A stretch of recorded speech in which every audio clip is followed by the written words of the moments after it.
This week, we discuss Hen getting hands-on with patient care, Buck's propensity to learn life lessons from old men who die shortly after meeting him, and how Eddie and Buck are never lonely when they're together. Have you ever watched something that completely rewired your brain chemistry? A procedural network drama might not be your usual pick, but it's ours. This is The Buddie System, a 911 yapathon hosted by three friends who have DM'd each other enough character dissertations to earn a PhD in media literacy. I'm Han, coming to you straight from the characters' heads. I'm Sil, bringing you to the observation deck. And I'm Rachel, connecting the dots with my red string. With our powers combined, no stone is left unturned. And no buddy is left behind. This episode brought to you by Abandonment Issues. Welcome to Dispatch. What's on call this week? This week we are discussing Season 3, Episode 16, The One That Got Away. Written by David Fury, directed by Millicent Shelton, and the director of photography is our boy Joaquin Cedillo. It originally aired on April 27th, 2020. The cursed times. The rest of the season is just the cursed times. I mean, really. Yeah. And then we have 3 calls of the week. I think it was just 3, right? Yeah. First, forgive me for the really cheesy, corny, this might be niche. This isn't the Magic Kingdom rope drop I'm used to. For those of you who don't know, rope drop is like when you go to the Disney parks, like at opening and you wait for them to open and then you're like the first one's there and I've never done it. But, this is very niche. But like rope rescue, I've rope never drop. been to Disney at all, Rachel. That's why I'm informed. I couldn't think of anything else. If you think of something later, I will be happy to. I'm just giving you a hard time. Continue. I know. Just called it kitty fake out. That also works. So, at an apartment fire, the 118 realizes a deaf woman is still trapped inside. So Buck makes a brazen rope rescue to recover her and bring her to safety. Our next one is the boot scootin' droney. So a father and son's afternoon bonding and riding a city scooter gets turned on its head when they run over a drone in the street. And Athena arrests the owner of the drone, but upon further investigation, learns he's not just the boy next door. We gotta start showing mine and Sil's reactions. Oh, I do. I do. I do. Oh my god. Catch, rescue, and boy next door reference. So, okay. All right. Not my best. This is not my best, but this is what you get. She tried. She gets a gold star for participation. I think the next one kind of redeems me a little bit. Redeems in that it's like, anyways. So our last call is, I say whip it good. So mid-competition on a cooking show, one of the competing chefs shoots himself in the chest with a whipped cream charger so severely that Hen performs a risky thoracotomy in the ambulance en route to the hospital. Should have just whipped it by hand. There's so many jokes. It's the beginning of the episode. Yep. So thank you for suffering through that. I appreciate it. I definitely suffered. Good. I made it worth it for me then. So if you're listening to this and you're a Patreon subscriber, go on Patreon and ask me about the jokes because they're great. Just can't say any of them at the beginning of the episode. So this episode, it had a lot. It had a lot going on. It sure did. No kidding. There was not one lighthearted moment. Really? No. Like at all. It was just like serious, and seriouser with like, you know, the different plot lines in this. The most lighthearted part was the dad and the son on the scooter when it had like the POV shots. I guess. But like, it was a little more chaotic than lighthearted, I think. Yeah. I don't know. Great episode. No, it's funny because like I just finished watching it, right? And my brain was like, oh, you know, when you start off with like a very successful, daring rescue, everything's going to go downhill from there. Because like you see Buckle happy and like he did it and proud of himself. And it's just like, oh yeah, this is gonna put us through the ringer. So You're right about that. You're not wrong. Tears were shed. Me and Rachel were here, and I was like, we're here. And so I was like, I need a minute, I'm crying. And we were like, we hope it's about the episode. Yeah. No, it's because like I was trying to watch it like sometime during the week, but I didn't get to like the last 15 minutes for some reason. And that's where it gets you. And I finally got there and I was like, fuck, and I just did my makeup. Oh, no. I know. I was like, that's a bold move to do your eye makeup before finishing this episode. God, yeah. Can't even watch the last half of this episode with my glasses on. No. There's a lot I would say about it. It's just that I feel like a lot of it is going to be about Buck, and like I don't want to get too much into it, but there's a lot of callbacks and foreshadows. I also I think I'm just gonna leave all my thoughts in their rightful places. Yeah, I find this episode, it's such a good episode. It's so well written. It's like beautiful with everything that they do with Buck and Red. But I found it really difficult to watch. I mean, more than the usual like last 15 minutes, because like during the pools, the billiards pool scene, the first time I watched it, I had to stop and like I threw my glasses down and I just had to like sit there for a minute. The little comment in there. I had I needed a moment.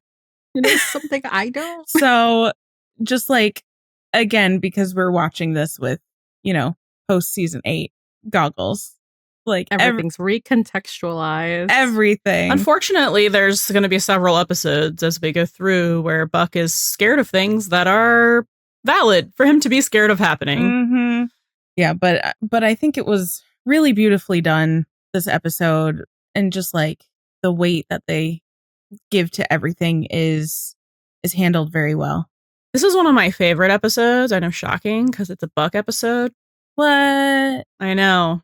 I think I didn't forget about the episode. I think when I was thinking back to like our Get to Know You episode, when we were talking like the best Buck A-plot, and I think I didn't mention this one because like it's a very good like character study, but there's not a lot of forward motion as far as like his development. It's very reflective. It's very reflective in him sitting in like these feelings and these worries and insecurities. And it's just it's a great Buck episode, but I think that's why I didn't think of it. But it is so well written, like not just for Buck, for Hen too. It's just very strong, like thematically. It's very serious, very sad, very contemplative, nostalgic, kind of like nostalgic in the way where sometimes you like are nostalgic for now, thinking about the future. Yeah. Oh. Yeah, which I guess I should have put in. Well, that's not really a theme. That's just a Buck thing. But yeah, I don't know. I just really love this episode. It's just like peak Buck. It is. Yeah. Oh, yeah. Which is in itself fun. So even though it's like sad, I think it's a lot of fun for character analysis. It's like yeah, it's like hee hee ha ha until it isn't. Yeah. It's hee hee ha ha because, like, you know what we have to do here at the Buddy system when things are too serious or sad. We have to make a hee hee ha ha. It's like, first I lulled, then I serious. Oh my God, that was so Malay. I'm sorry. Cringe is dead. But yeah, what else did David Fury write? I will tell you about that. Thank you. In production. In Jaws of Life? Okay. Yes. Cool. We're gonna need the Jaws of Life over here.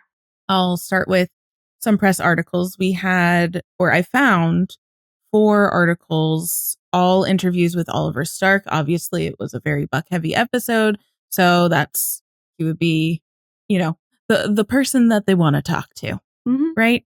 So I have a few quotes, and one of the interviewers said when they heard that we were getting a Buck heavy episode, they were expecting action. This was a nice emotional surprise. So Oliver said that one of the things that he's always enjoyed. All of his stuff is emotional. Sorry, I don't know. I'm like, what do you mean action heavy? Like all of his stuff is like rooted in like his emotional, like how he's feeling and how he reacts to this thing. I know. So like the interviewer is just wrong. I'm judging really hard.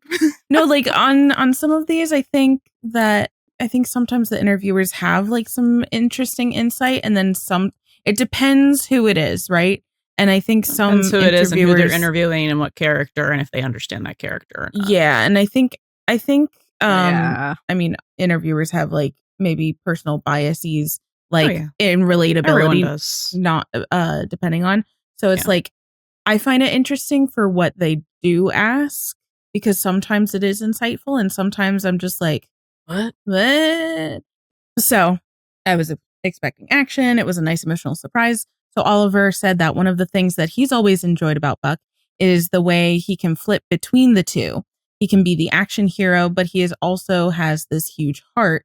It was a really fun episode to get to shoot. There was a taste of action at the beginning, like you said, Sil. It all goes downhill from there. But then it became more about his journey of self-discovery and working out which direction his life is headed in.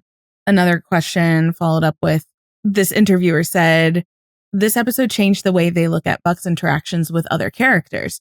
For example, he seems to be at his happiest when he's with Christopher, but is a part of him sad that he doesn't have a son of his own, like he's just borrowing him. And I was like, that's an interesting.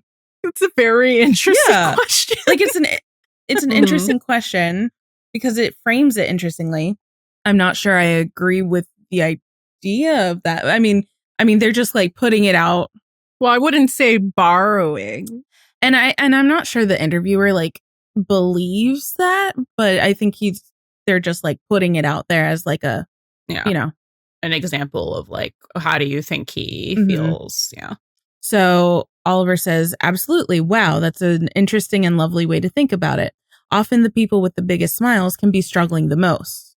I hadn't necessarily thought of it that way, but now that you say it, you really do see that in Buck. He's this amazing ball of energy around other people, but they're not really his people. He doesn't have anyone else who's his, and everyone else in the firehouse does have that person, that crutch. Then as a response, the interviewer said, and his coworkers clearly have no idea he feels that way, which I think we've picked up on as well. And Oliver said, well, you don't necessarily check on those people. You just assume they're all right. So while his closest friends are all off doing their own thing, it isn't seeping in that there's a person being left alone in the middle of that who maybe needs a friend and a partner right now. So I thought that was kind of interesting also because of what we see in the last few episodes of season 8. That it kind of like comes back up again. So I thought those like were interesting takeaways or like perspectives. Speaking of Buck not really having people who's his, Oliver said in another interview, I think the only thing in the current moment that is a surefire certainty is that he has his people in the firehouse. There are people that will be in his life forever and will always have his back. So when he meets Red and he learns that Red's firehouse, they're not friends anymore and they don't really talk, I think that's a huge red flag for Buck and sets up his thinking, wait, this is the only thing I knew I could cling on to. And suddenly you're telling me these people that are my rocks could disappear. I think that really sets the whole thing in motion for Buck. And then kind of getting into some of the Abby of it all, right? Oliver said that he doesn't think it's something that Buck is unaware of, that this had to do with Abby. He just thinks it's something he's unwilling to admit until the end of the episode. And absolutely with regards to Abby, but also just in regards to his entire life and his entire identity. And I think he sees himself in Red in many ways, and in many ways that he now realizes he should steer clear of as time passes. And just the last little quote, also kind of about Abby. The issue is, because that relationship ended on such an open note where there was no sense of closure or these questions in Buck's head being answered, he's just been left treading water. ever since and hasn't really been able to completely move on and start that new chapter. So before the end of the season, we'll get something of that and some sense of closure with regards to Abby and being back briefly. And that can help move things along for Buck and give him some sense of purpose again. Oliver said he doesn't think it's going to be a case of him seeking her out, but more Abby being placed back into Buck's life and the kind of whirlwind that sets into motion. So it's all very like reflective, very contemplative for Buck. Now, moving into production, I know, Han, you asked, what else has David Fury written? Yes. He has written, this is his second episode for 911. I think that's all that he's written for the show. But the first one that he wrote was 303, The Searchers. And I think we'll find a lot of similarity if we look at contemplative, reflective Buck in this episode and in probably like the last bit of 303 after the tsunami happens. Oh, I'm sorry. It was 3 episodes and this is his 3rd episode. So he wrote the 303 and he co-wrote 304 Triggers with both Christopher Monfett and Tanya Kong. And again, we learned from Eddie Begins that you can never have more than 3 people in a written by credit. So I thought that was also interesting. Like they're very strong episodes for the season. And Millicent Shelton, who is our director for this episode, directed one more in season 2. And that was 213 Fight or Flight, the episode where Doug kidnaps Maddie. And I think that is also kind of interesting that it just so happens that we have Buck and Maddie have that conversation and talking about, leaving, abandoning, and bringing up Doug again, just like very lightly. So I thought that was kind of interesting. And then just a couple other little things. I thought it was kind of interesting how at the very beginning of this episode, when it opens, there is no direct dialogue. You hear like some lines in the background, but it's basically just visuals and sounds of the firefighting, right? Like there are building smoke alarms. That's very noticeable. I was also kind of wondering if that was like practical or audio effects added in post, but I think that all kind of sets up because it was a pretty lengthy establishing like sequence of shots. I think it was like 15 seconds. And usually it's a little shorter before they get into like dialogue or character focus, right? So I thought that was kind of a great way to foreshadow or kind of like set up what a scene could look like. And then we had a deaf victim here in the fire. So I thought that was just kind of like an interesting and thoughtful touch a little bit. It's kind of like the opposite of what they do later. Like when you are seeing things from Gladys's point of view, where it's you don't hear anything except for like the very high pitched noises very softly. So that's interesting. So I think the audio editing here was really, really interestingly done. Actually, I have another little quote from Oliver, and this was about the stunt with the rope rescue. So he said that the whole fire rescue that they went through took about 4 or 5 days to shoot. I was like, wow. So they shot it across 3 different locations, and it was really something that needed to be pieced together. And it took a lot of work, but it was really quite exhilarating. And they don't really do too many fires on the show. Yeah. Which like we've noticed. But he said everybody's in it together and struggling through, but obviously having a deaf woman be the victim added another component, which is something that's very important to the show. And Oliver said he didn't realize himself that there was a way they could type to the 911 dispatchers. So it's a chance to show 911 operating in a different aspect as well. So I thought just like the way that he said it took 4 or 5 days just for this opening emergency across 3 different locations. And like, it looks pretty seamless to me. Like I don't think I'd be able to tell, even if like, I don't exactly know what I was looking for. I wasn't like looking to pay attention to see, but they normally do a very good job with that kind of stuff where you can't tell. So I just think it's kind of neat, like the movie magic a little bit. And then one other thing for production, this episode guest stars Jack McGee, who plays Red Delacroix. And I think he's such an amazing actor. He's been in like everything. He has like 224 IMDb credits. He's everywhere. It's incredible. He's so funny. And he's just kind of like, you know, just a guy, right? He just seems so great. And he often plays like very kind of like blue collar kind of characters. So I thought this was really, really interesting because in 1977, so he's from the Bronx. I think you can hear it in his accent. He has a very New York accent. In 1977, he actually became a firefighter for the New York City Fire Department in order to, like, before he pursued his acting career, or in order to, like, pursue his acting career. So he was an actual firefighter. He also, his first major role was in the 1985 firefighter film called Turk 182. And in the TV series Rescue Me, he portrayed a New York City Fire Department battalion chief, Jerry Riley. And I just think that's so interesting that, like, I looked at some more of his IMDb credits. He's played so many firefighters or like someone in that vein sort of thing. And I'm just like, this is amazing, hilarious, and like in a fascinating, fun way, because he gets to bring a little bit of, you know, his real life experience to these kind of roles. And another quote from Oliver, the interviewer said it seemed like Oliver and Jack McGee were having such a good time together in this episode. And Oliver said, "Oh, absolutely. The heavy subject matter is the most fun stuff to work with. It's the meaty things. It's the things that you get to get stuck in.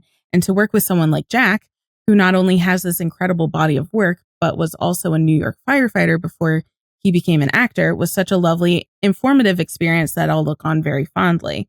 And the interviewer said, "I had no idea that Jack McGee was a former firefighter in real life. So that final scene in the hospital hallway must have been really emotional for him to shoot." And Oliver responded, "Oh, the whole thing. And because he's an East Coast firefighter and there are differences between them in terms of terminology and things like that, he kept making little digs in a very fun and loving way." So just like, that must have been such a fun, like, opportunity to get to, like, play off. They had such good chemistry too. Yeah. Oh, fantastic. Yeah. So I just thought that was really neat. Like, he was a real life firefighter. I love that. Authenticity. Realism. Are we ready to drop some needles in a haystack? I was about to say. Oh, that's not the right kind of needles. I have a question before I start this. Yes. I have some things to say about Hold the Line that are Buddy. Can I just say them in this section? Yeah. Yeah. Okay, so there's 4 songs. We're going to talk about 2 of them just very briefly. The first one is Comeback Bird by Chevelle. Is it 5 or V? Your guess is as good as mine because the internet told me nothing. I would assume it's 5. Sure. Chevelle V sounds weird, but what do I know? So this song plays while Buck and Red are at the bar. And I'm not going to read that much of it, but it goes, "You wasted all my time. Here I am. I'm still trying to get you back with my last dime. Ooh. I keep on walking. I keep on talking, wandering free. Why the bird left the tree. Oh. I left and gone the other day. Got no bird to pay my way. Come back, bird, back today." So I really feel like it's about like being lost, feeling lost, and feeling like it's definitely falling in the theme with like the one that got away for sure. So, you know, for Red, it's Cindy, and for Buck, it's Abby. So, yeah. Cute little song for them to bond over at the bar. And then when Bobby and Athena are dancing in their It's not really the living room. I guess it's the dining room, kind of. They moved everything aside. It's a song by Billie Holiday, which, like, always, her songs always sound so sweet, but the lyrics are always normally depressing. Yeah. So this one is called Yesterdays by Billie Holiday, and it is kind of like that nostalgic thing that I was talking about earlier when we were talking about general thoughts. So it's yesterdays, days I knew as happy, sweet, sequestered days, olden days, golden days, days of mad romance and love. And it's just like talking about like being young and joyous and free. Sad am I, glad am I, for today I'm dreaming of yesterdays. So it's like being happy, but also being like sad and nostalgic for the past. Yeah. So, and I think it's no mistake that we see Bobby and Athena and like on their date night, but then we also hear about Hen and Karen going on a date night and Chimney spending time with Maddie. Like, even though like Bobby and Athena are the only ones that we actually see, like, you know, doing anything. Yeah. That's mom and dad. It is mom and dad. Actually, that got me crying. It's a good, I mean, it's Billie Holiday. If you don't listen to Billie Holiday, do that. No, but just like you reading the lyrics got me. Aw. We also knew that Athena would love Billie Holiday. We chose a Billie Holiday song for Athena Begins. We did. So it's like the Billie Holiday song too. Yeah. Okay. Oh, that one. What? Oh, I was just like, I guess I can say this here because like for Athena Begins, we chose I'll Be Seeing You, which is like the Billie Holiday song. And I always think of The Notebook when I hear that song as well, because that plays, and especially because we're dealing with people with dementia. And Red and Cindy were kind of giving me a little bit of like Notebook vibes there as well. Yeah. So like there's a through thread in there somewhere. Yeah. I mean, my brain. The song that's playing while Bobby and Athena are dancing is definitely also applying to, you know, Red and Buck. Yeah. All right. Who's ready for Toto? I'm always ready for Toto. I love this song. Oh my God. All right. So we have none other than Hold the Line by Toto in this little montage of like Buck and Red getting ready to go to Cindy's, and he's like telling Red that like she's available and her husband's dead. Isn't that great? Oh my God. Here are the tickets and here's how it's gonna go. And like Buck has like made up this fantasy in his head of like how like he's gonna make all of Red's like little dreams come true. It's gonna be like a movie. His dreams come true, but also fix all of his regrets. Yeah. And it's going to be like a movie, and he's going to have done it from him. And if he can fix it for Red, then he can fix it for himself, right? Totally. So he's like really pumping him up, like and so this is the song that's playing during that. I'm just going to read the lyrics, and then I'm going to read some of the genius annotations, which I don't normally do, but you'll they're see. That good or bad? They're kind of like weirdly relevant for not them. Great. Oh, interesting. Which is why I've said I was going to talk about Buddie in this section a little bit. So the lyrics. It's not in the way that you hold me. It's not in the way you say you care. It's not in the way you've been treating my friends. It's not in the way that you stayed till the end. It's not in the way you look or the things that you say that you'll do. So it's like this person does everything right. Does everything for them, is there for them, is there for their friends, everything. And the chorus is just hold the line, love isn't always on time, repeated. So the genius annotation is the main message is simple. True love does not necessarily strike a person at the time she expects, and one is required to be patient, hold the line, though they should hope that the other person would be willing to wait. So like perfect for what's going on with Red, but also like reminiscent of like fucking Abby, right? Yeah. Oh gosh. Oh my God. Hold on. I'm going to read the second verse and then I'll come back to this annotation for the chorus. It's not in the words that you told me. It's not in the way you say you're mine. It's not in the way that you came back to me. It's not in the way that your love set me free.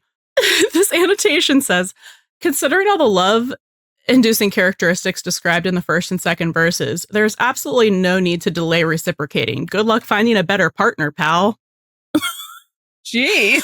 And I was like, wow. Did a Buddie person write this? Oh my god, that's harsh. Because it's about Red and Cynthia. I can't remember her fucking name. Cindy. It's about Red and Cindy. Close. It's reminiscing because like that relationship is reflecting the one that got away for Buck, which is Abby. Mm-hmm. But the lyrics are very Buddie. They are. The lyrics are very Buck and Eddie and like their partnership and how they're there for each other and each other's family. Mm-hmm. So that annotation just fucking sent me. It's like, just they're like reading all of the verses. Hold the line, love isn't always in time. It's like, well, you don't need to wait. Like, obviously this other person also cares about you. Good luck finding a better partner. Like, literally. Which is also pertinent. Yeah. No, that's so funny. Do you have more? No, because it's just like repeated words. Yeah. Like, you know, it's such a good song. It really is a good song. And I just as an aside real quick, I think it's so funny. I think I was talking about this the other day with you sure guys. Were. I absolutely was. And I don't know if we were still recording when you did it. Because then I watched the episode and I was like, did she do it? Because she knew that we were about to watch. Because it was our last recording. Totally forgot that this was in this episode. And it fully sent me when I watched it again. And I was like, I was literally just talking about this. Was it when we did Eddie Begins or was it when we were doing... Yeah, it was. Because it wasn't when we were doing show notes. It was after we did Eddie Begins, which is the last thing we recorded. I think so. Yeah. Last regular episode recorded. So I just wanted to say like really quick, I love Hold the Line. It's such a good song. The whole like getting your love back is really appropriate. Yeah. For this, but anytime I hear this song, it reminds me of the 30-minute Supernatural video edit. Oh my god. That was set to he's back. Honestly, no, like I'm so serious. I have like a conditioned response to this song. So the 30-minute, just like very brief explainer. The 30-minute Supernatural video edit is set to Africa, also by Toto. You all know this. And one of the best songs ever. It's, also one of the best songs ever. And it basically is an edit of Dean and Cass, Destiel. And up until like season 13, when Cass dies, spoiler alert, for a season that's been out for like, I don't know, 10 years. Not quite 10 years. As if he hasn't died. I know, but like this was all the 911 people are getting into Supernatural right now. I know. There's a lot. I don't know what's in the air. Godspeed. Anyway, so Africa is playing throughout all of the Dean Cass like supercut scenes up until the season 13 Castiel Death, like season 12 finale, season 13, and then it switches when Cass is dead to Hold the Line by Toto until it gets to 1306 where Cass comes back again, and then it switches back to Africa. I think I watched this for the rest of it. Sometimes I'll just put it on. So like in my head, I swear to you, anytime I hear Hold the Line, especially in this episode, so when it ends, my brain starts playing Africa. I kid you not. It's that ingrained in me. God. So for anybody who wants to watch it, I'll have the link in our show notes as well. Because I might just put it on after we record because it's just great. It's a great edit, just by the way. But someone feel free to do it with Buddie. Actually, do it for Rachel, please. Okay, that's all I had to say about Toto's. And it was really weird that I brought that up the other day. All right, you guys ready to be sad? No, but sure. So the last song we're going to talk about is Keep Me in Your Heart by Warren Zevon. And I'm just going to read these and not really elaborate. I think it's pretty self-explanatory. Think about Red and like his found family. Think about Buck and his. And that's pretty much what this is. Shadows are falling and I'm running out of breath. Keep me in your heart for a while. If I leave you, it doesn't mean I love you any less. Keep me in your heart for a while. When you get up in the morning and you see that crazy sun, keep me in your heart for a while. There's a train leaving nightly called When All Is Said and Done. keep me in your heart for a while. And then the chorus is just sha-la-la-la-las, keep me in your heart for a while. Sha-la-la-la. This is a really depressing Yeah, it's like song. sha-la-la-la-la. And meanwhile, you're just sobbing. Yes. Sha-la-la-la-la. Like it's diabolical. Sometimes when you're doing simple things around the house, maybe you'll think of me and smile. You know I'm tied to you like the buttons on your blouse. Keep me in your heart for a while. Hold me in your thoughts. Take me to your dreams. Touch me as I fall into view when the winter comes. Keep the fires lit and I will be right next to you. That's beautiful. Engine drivers headed north to Pleasant Stream. Keep me in your heart for a while. These wheels keep turning, but they're running out of steam. Keep me in your heart for a while. And then the chorus. Sha-la-la-la. Like, yeah, sha-la-la until, you know. Until the cows come home. Yeah. Until you hear the voiceover of Buck saying that he died at 5-something a.m. Ugh. Knife to the chest. Yeah, I think that's really beautiful and kind of like a lovely but sad also note to kind of basically end the episode on, for all intents and purposes, because it's like it's kind of like the one that got away is still away, but like you have all of the memories of them, which is also like now Buck has all of these lovely memories of Red and he's heard all of these stories. So like the stories of those people who had already passed, like from Red's team, them are living in Buck as well. And I'm going to make myself cry.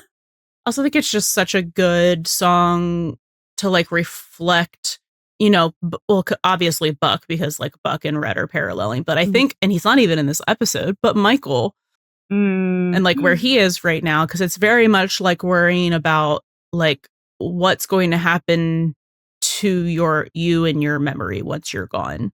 Yeah. Ooh.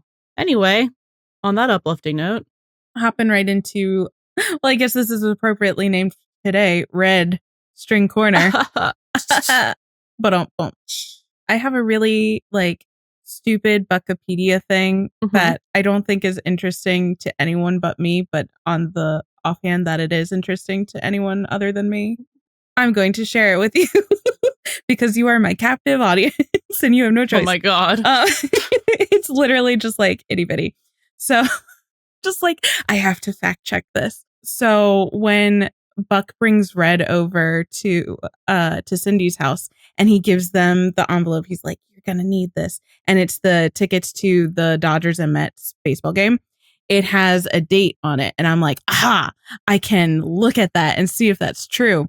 So the tickets were for the Dodgers versus Mets on March 28th, 2020, which was also kind of funny because that's before this episode aired. I think sometimes usually they try to, if they put in a date, they try to match the date to like the airing date occasionally. They did not do that this time. So then I was like, okay, let me see. So there was no Dodgers versus Mets game on March 28th, 2020 for a couple reasons.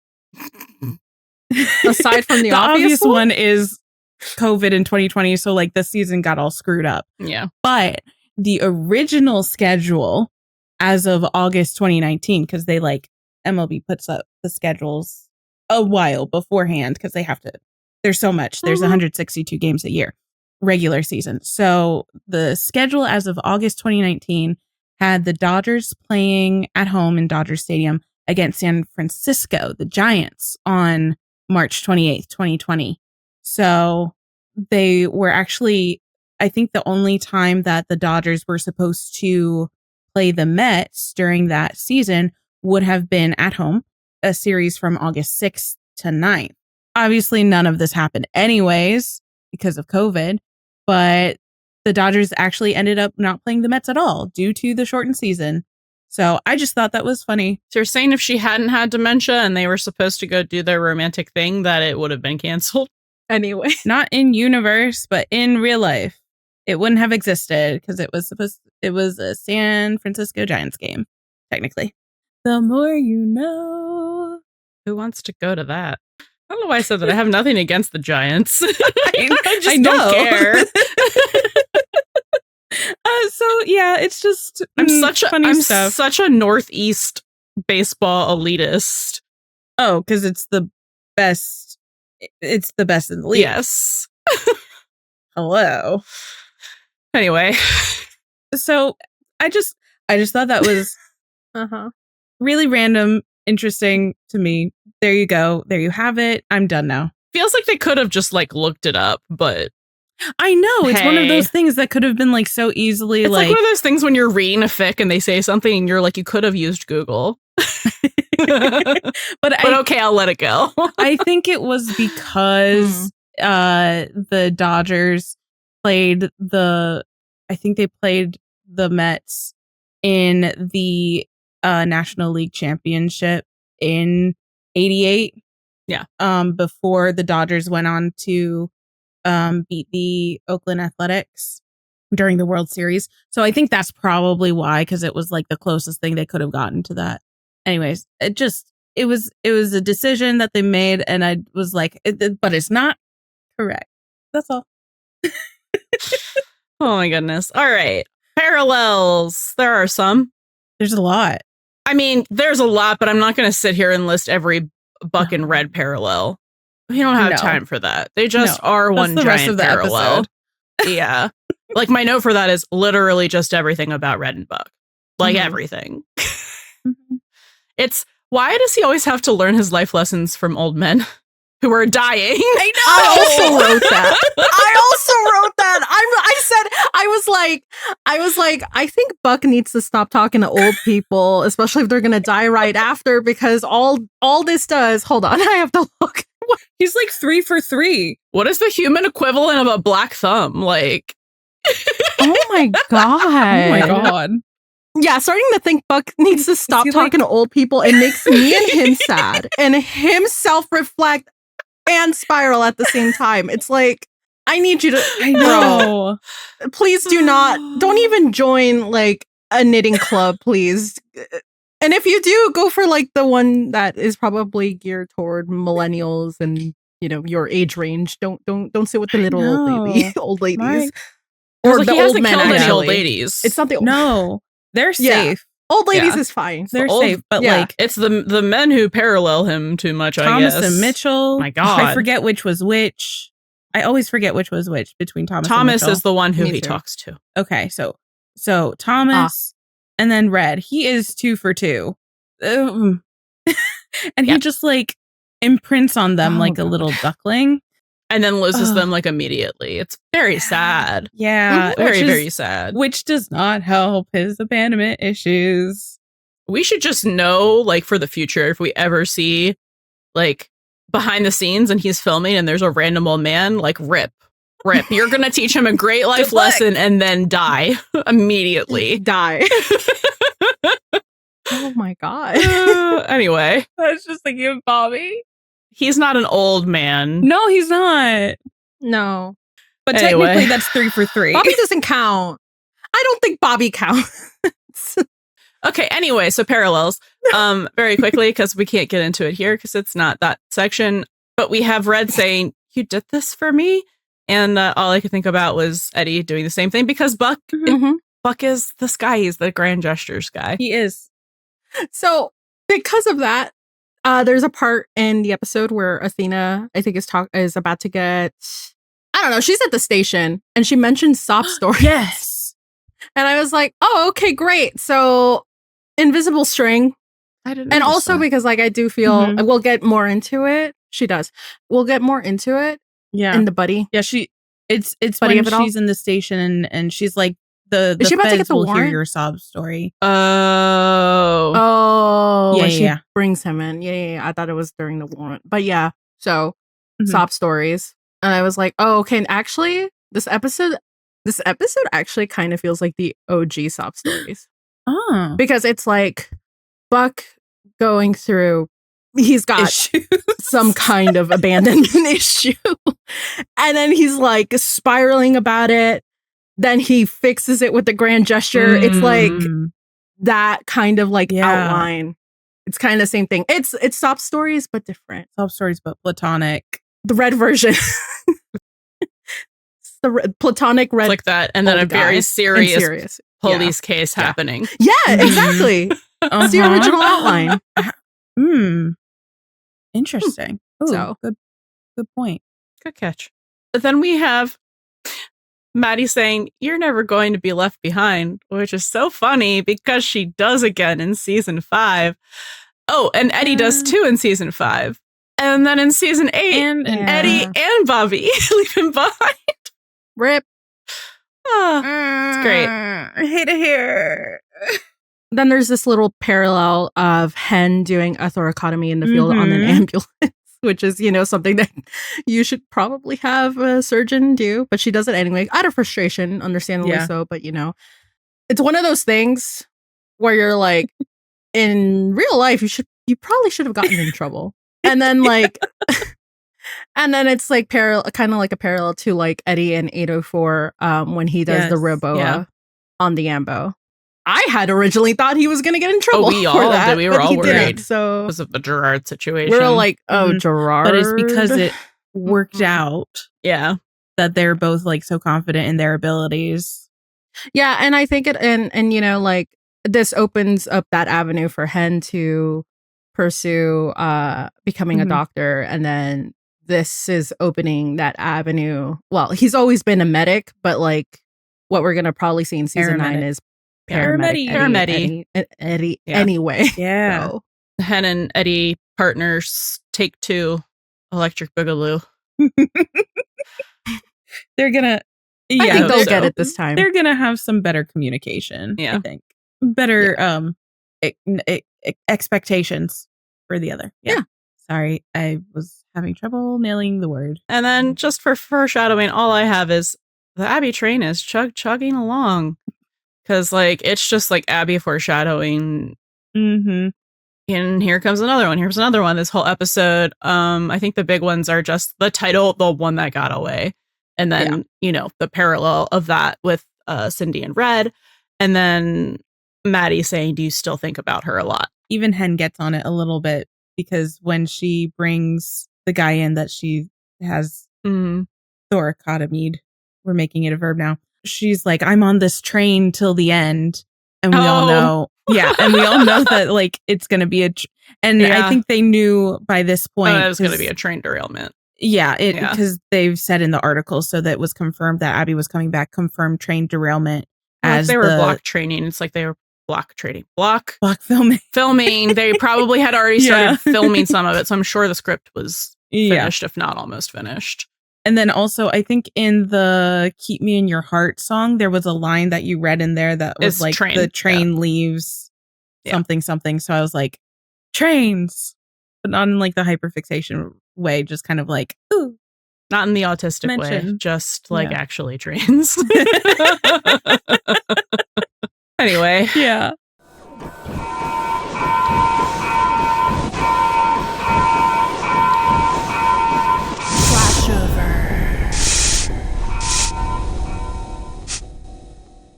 It's time for some themes. There are a bunch in this episode. There are. So the first one I wrote down is loneliness, because Buck and Red are just very lonely people. Lonely. They're so lonely. So lonely. I also felt like we kind of saw that reflected in the first call, in the patients in that call, and somewhat in Eddie, even though we don't see a lot of him, but he's doing the single thing. Sure is. Everyone else is going off with a partner except for him and Buck. He is going home to his kid, but he's parenting, not spending time with an adult. We'll talk about it later. But I do think with that loneliness, there is a lot of talk about relationships, obviously, but also kids, because even Buck and Red have that conversation about Red never had kids either. So I think that whether it is romantic partnership, relationship, or kids from that relationship or partnership, that the lack thereof contributes to this loneliness and kind of is making them think what do I want? Yeah. And then also kind of in that same way, work-life balance and the idea of is work, which we see with Buck all the time, is work your whole life.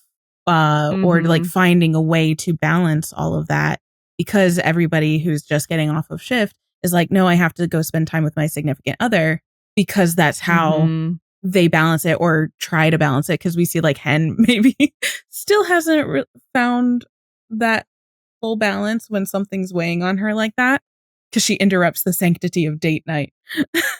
Yeah. And then this is always a theme, obviously, because it's a show theme.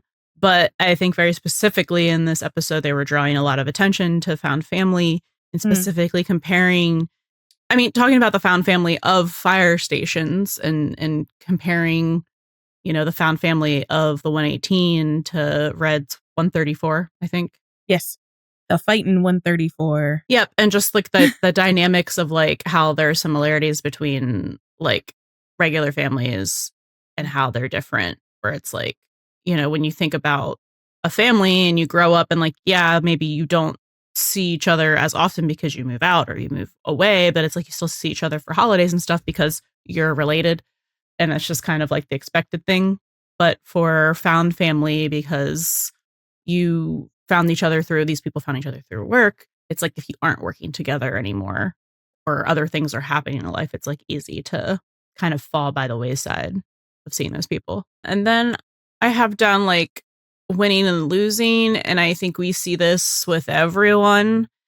It's most heavily shown with Hen and her storyline in this, where it's like she had a win, but then because she had to turn over at the glass doors, that win turned into a loss from no fault of her own. How later in the episode she does the risky, not supposed to do thing because she wants to make sure that the win stays a win. And then we just have Buck trying to get a win for Red / himself. A win is a win. Because he just sees someone who has like lost a lot, like as in the one who got away, lost a lot as in his found family. He doesn't have anyone, so he's trying to get him a win, but ends up losing. So he also kind of like deems Red as deserving of a win. I think he like literally says that, like verbatim. And then this is I'm trying to think of how I think it's just very literal with Athena. Like it's not like a case because like she's not a lawyer per se, but it's like she had the guilty party in custody, but again, through no fault of her own, but because of where she handed things over to someone else who was supposed to do their job and they didn't do it correctly. Now she lost and she has to track down, this guy and have it be a whole bigger production because they don't know where he is. And that leads to some not great consequences in the next. And consequences are episodes. Also a big theme, like not so much in this episode, but like just like in general for season 3, I think. So we'll see like the fallout of, the feds not doing their job because they're like, well, whatever. And then we have second chances because like just literally all the things. Second chance, like because trying to everything I just said with like winning and losing, I think it kind of goes hand in hand with that. Yeah. Like the second chances are kind of like, well, you lost, but you're trying to win now. So it's like your second chance to like get it right. And I think that also falls in with like seizing the day, which we just, did a whole episode on. I know. I think seizing the day is like, taking those opportunities or those second chances when you can get them. So kind of like what you said, take the wins where you can, you take the opportunities when you can. And there's a lot of emphasis specifically about seizing the day, living without regrets. Like you don't want to add another regret or a loss to your collection is what Buck says. So just kind of like living life to the fullest, taking the bull by the horns and just doing life. Just do it. Do it. Don't let your dreams be dreams. And then we have a theme which I can't remember very vividly why I wrote it, which is paying it forward. I think it was like largely Buck based, obviously. But I think it is just like a Buck theme in general. And I don't think, because I know like paying it forward is actually like by definition kind of like partly selfish, because it's like it can be, oh, something nice was done for me, so I'm doing something nice in return, but it also kind of is like ROI, like investing in being kind and doing nice things for people, like hoping one day down the line, like that person or other people and that kindness will be returned to you. Yeah. And I just think that it's just such a big Buck theme, especially like when he's doing his grand gestures, which we see in this episode. Yeah.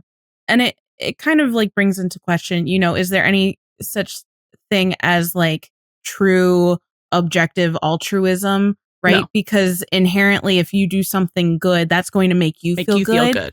But because of that feedback loop and that conditioned response, then you would be more incentivized to do more good things. Yeah. So, like it doesn't have to be completely selfless, because like you do get like a little self boost from that as well, which then makes you want to do that again. Yeah. And do more. I think there were like good deeds just in general in some of this episode as well. Kind of like this pertains also to loneliness, but it's more specifically being or feeling left behind, being abandoned. Oh, no, that one was mine. I forgot. It's okay. I wrote it down as well. Yeah.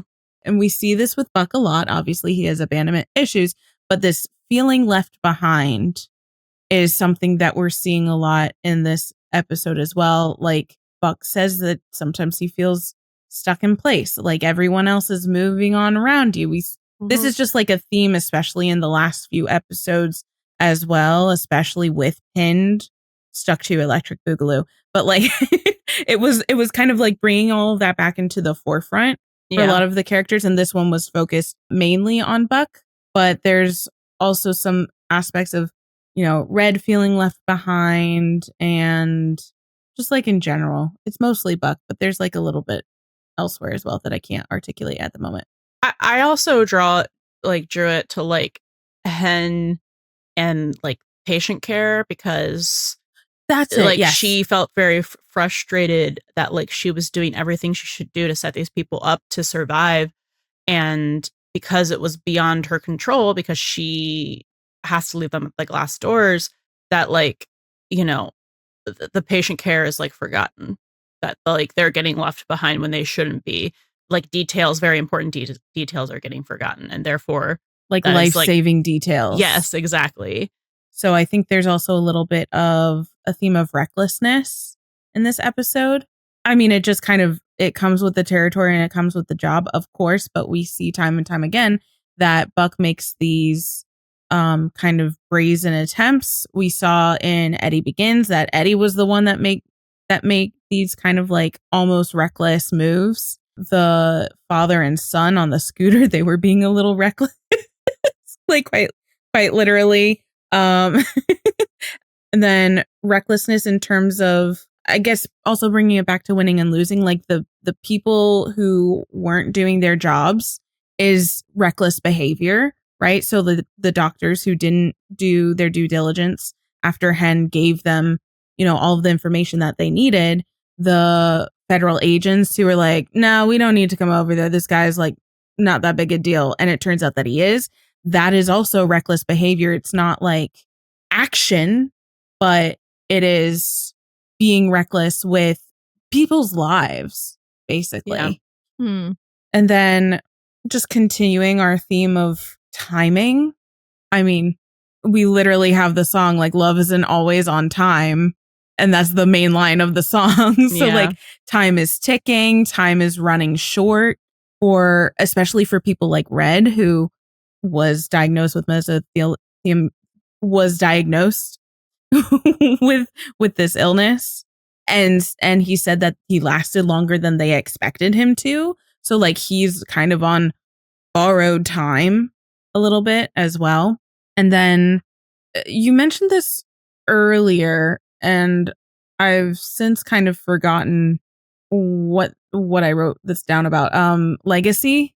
I forget when I wrote this down. You were talking, it might have been in the songs. Yes, because it was in the last song, the one that plays in the red montage at the end. Yes. So I was talking about like thinking about like if you're going to be remembered.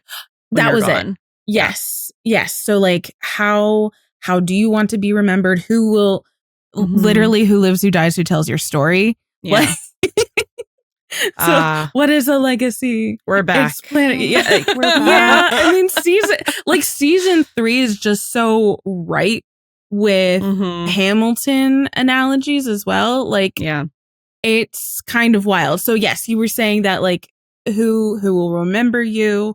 So the idea of legacy, which we have seen come up a couple times earlier as well. I think that was with the camping trip with Michael and Bobby and Harry, and May getting into Athena's alma mater, that kind of stuff. We're seeing like how do you want to be remembered, and who will remember you?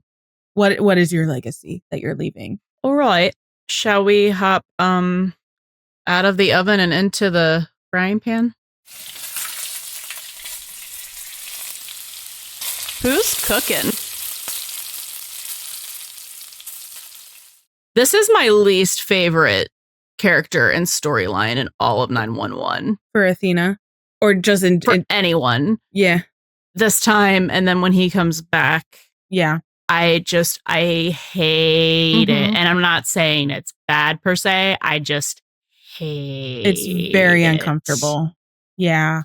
So with Athena, I think I think this is interesting because I read in one of the articles that I pulled that this is kind of like one of the first actual case that Athena is on that spans multiple episodes. So I think it's been very episodic. Like, she opens the case is closed by the end of the episode, and this is the first one that kind of like extends. She's not a detective.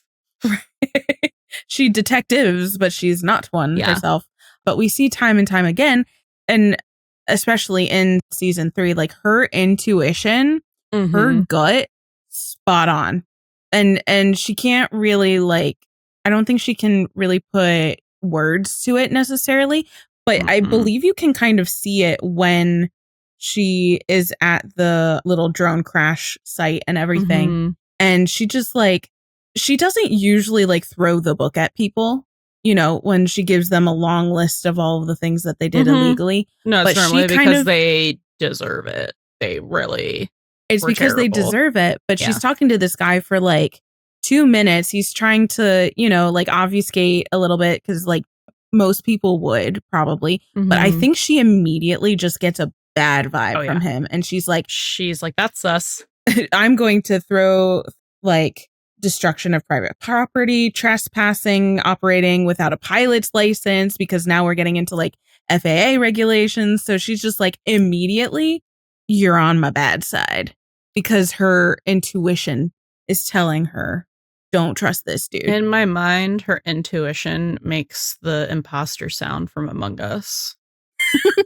What does it sound like again? Like it's like just like a sinking, like, oh my God. Yeah. You're about to get sent out of an airlock sound.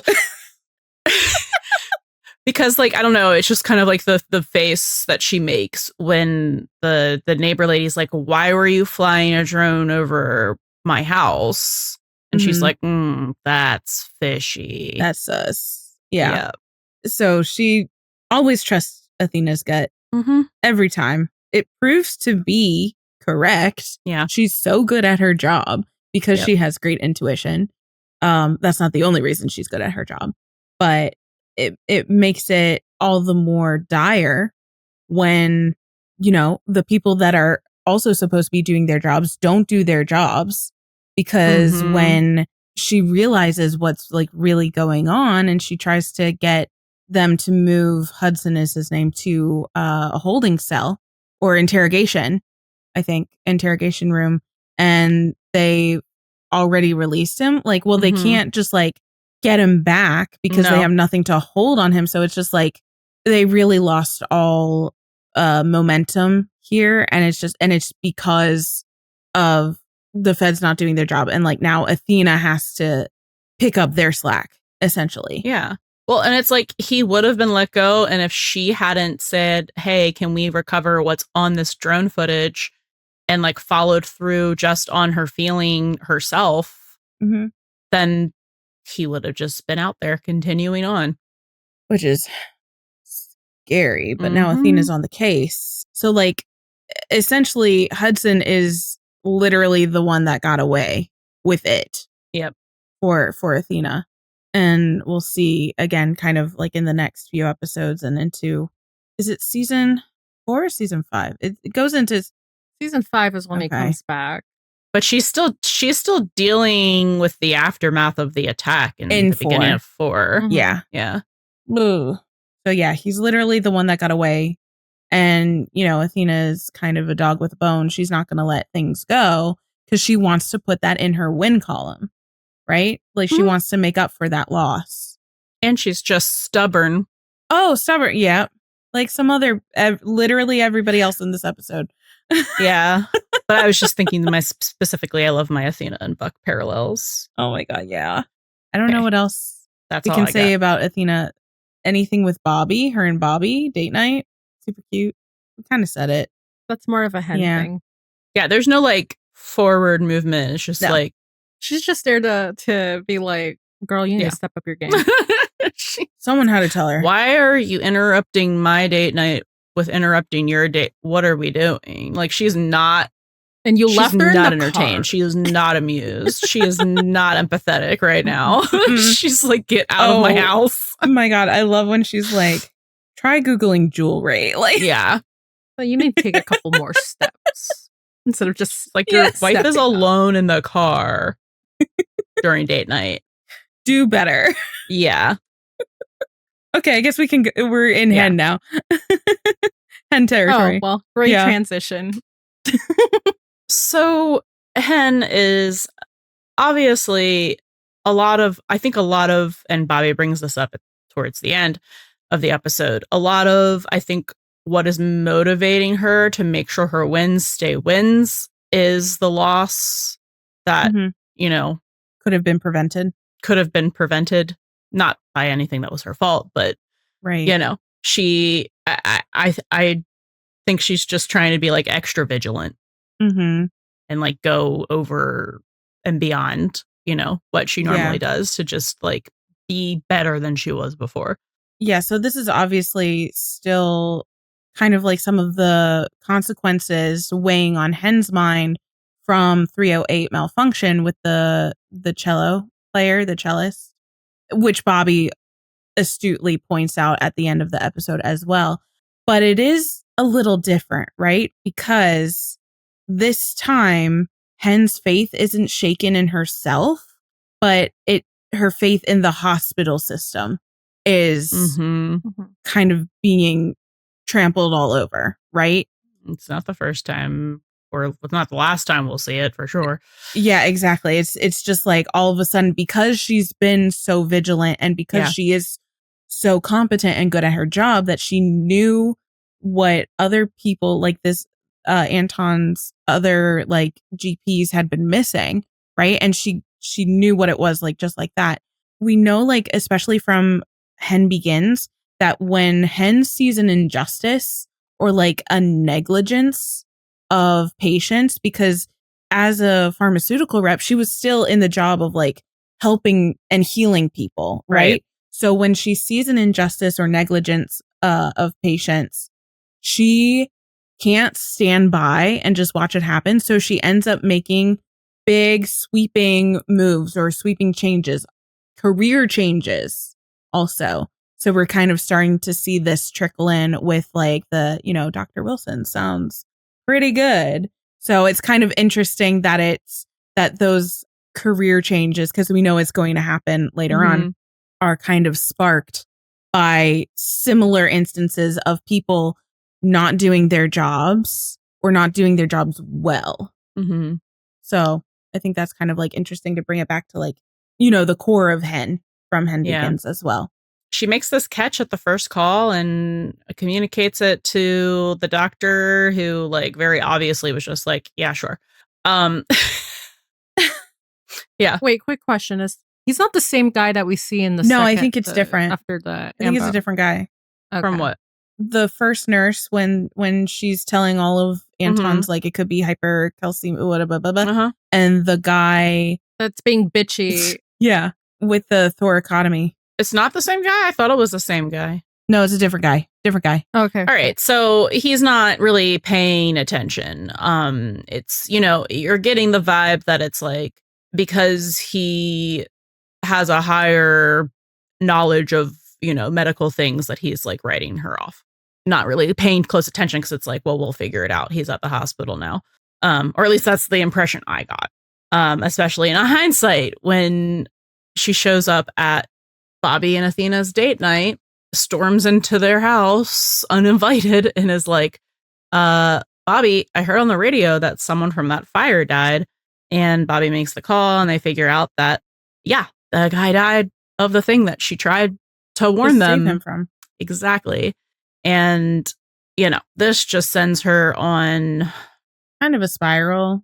It's a spiral, and it really is like, it is about like the system being fucked up, but it's also about like, but if I save them, they should stay saved. Which is kind of like a different perspective of the going beyond the glass doors theme that we see so much with this show, because it's like, well, they did their job.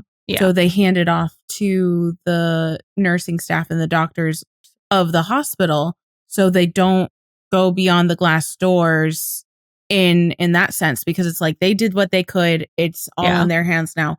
And this is like, Hen is literally going beyond the glass doors, like, and into the surgery room, like the operating room. And again, I think it's one of the reasons is because we've seen Hen do this, like, going beyond the glass door less than everyone else.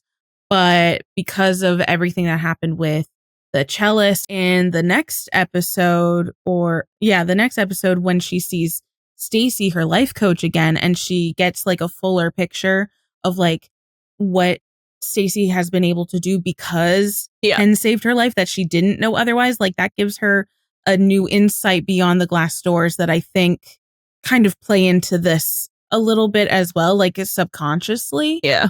If that makes sense. It's giving like, well, you guys aren't doing your jobs. I'm going to do it myself.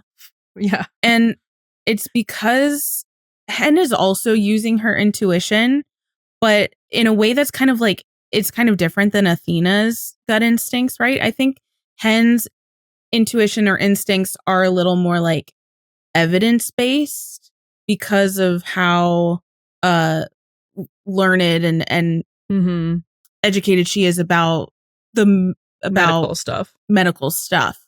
So like she's using her instincts to figure out what's going on with that guy based on her like backlog of knowledge.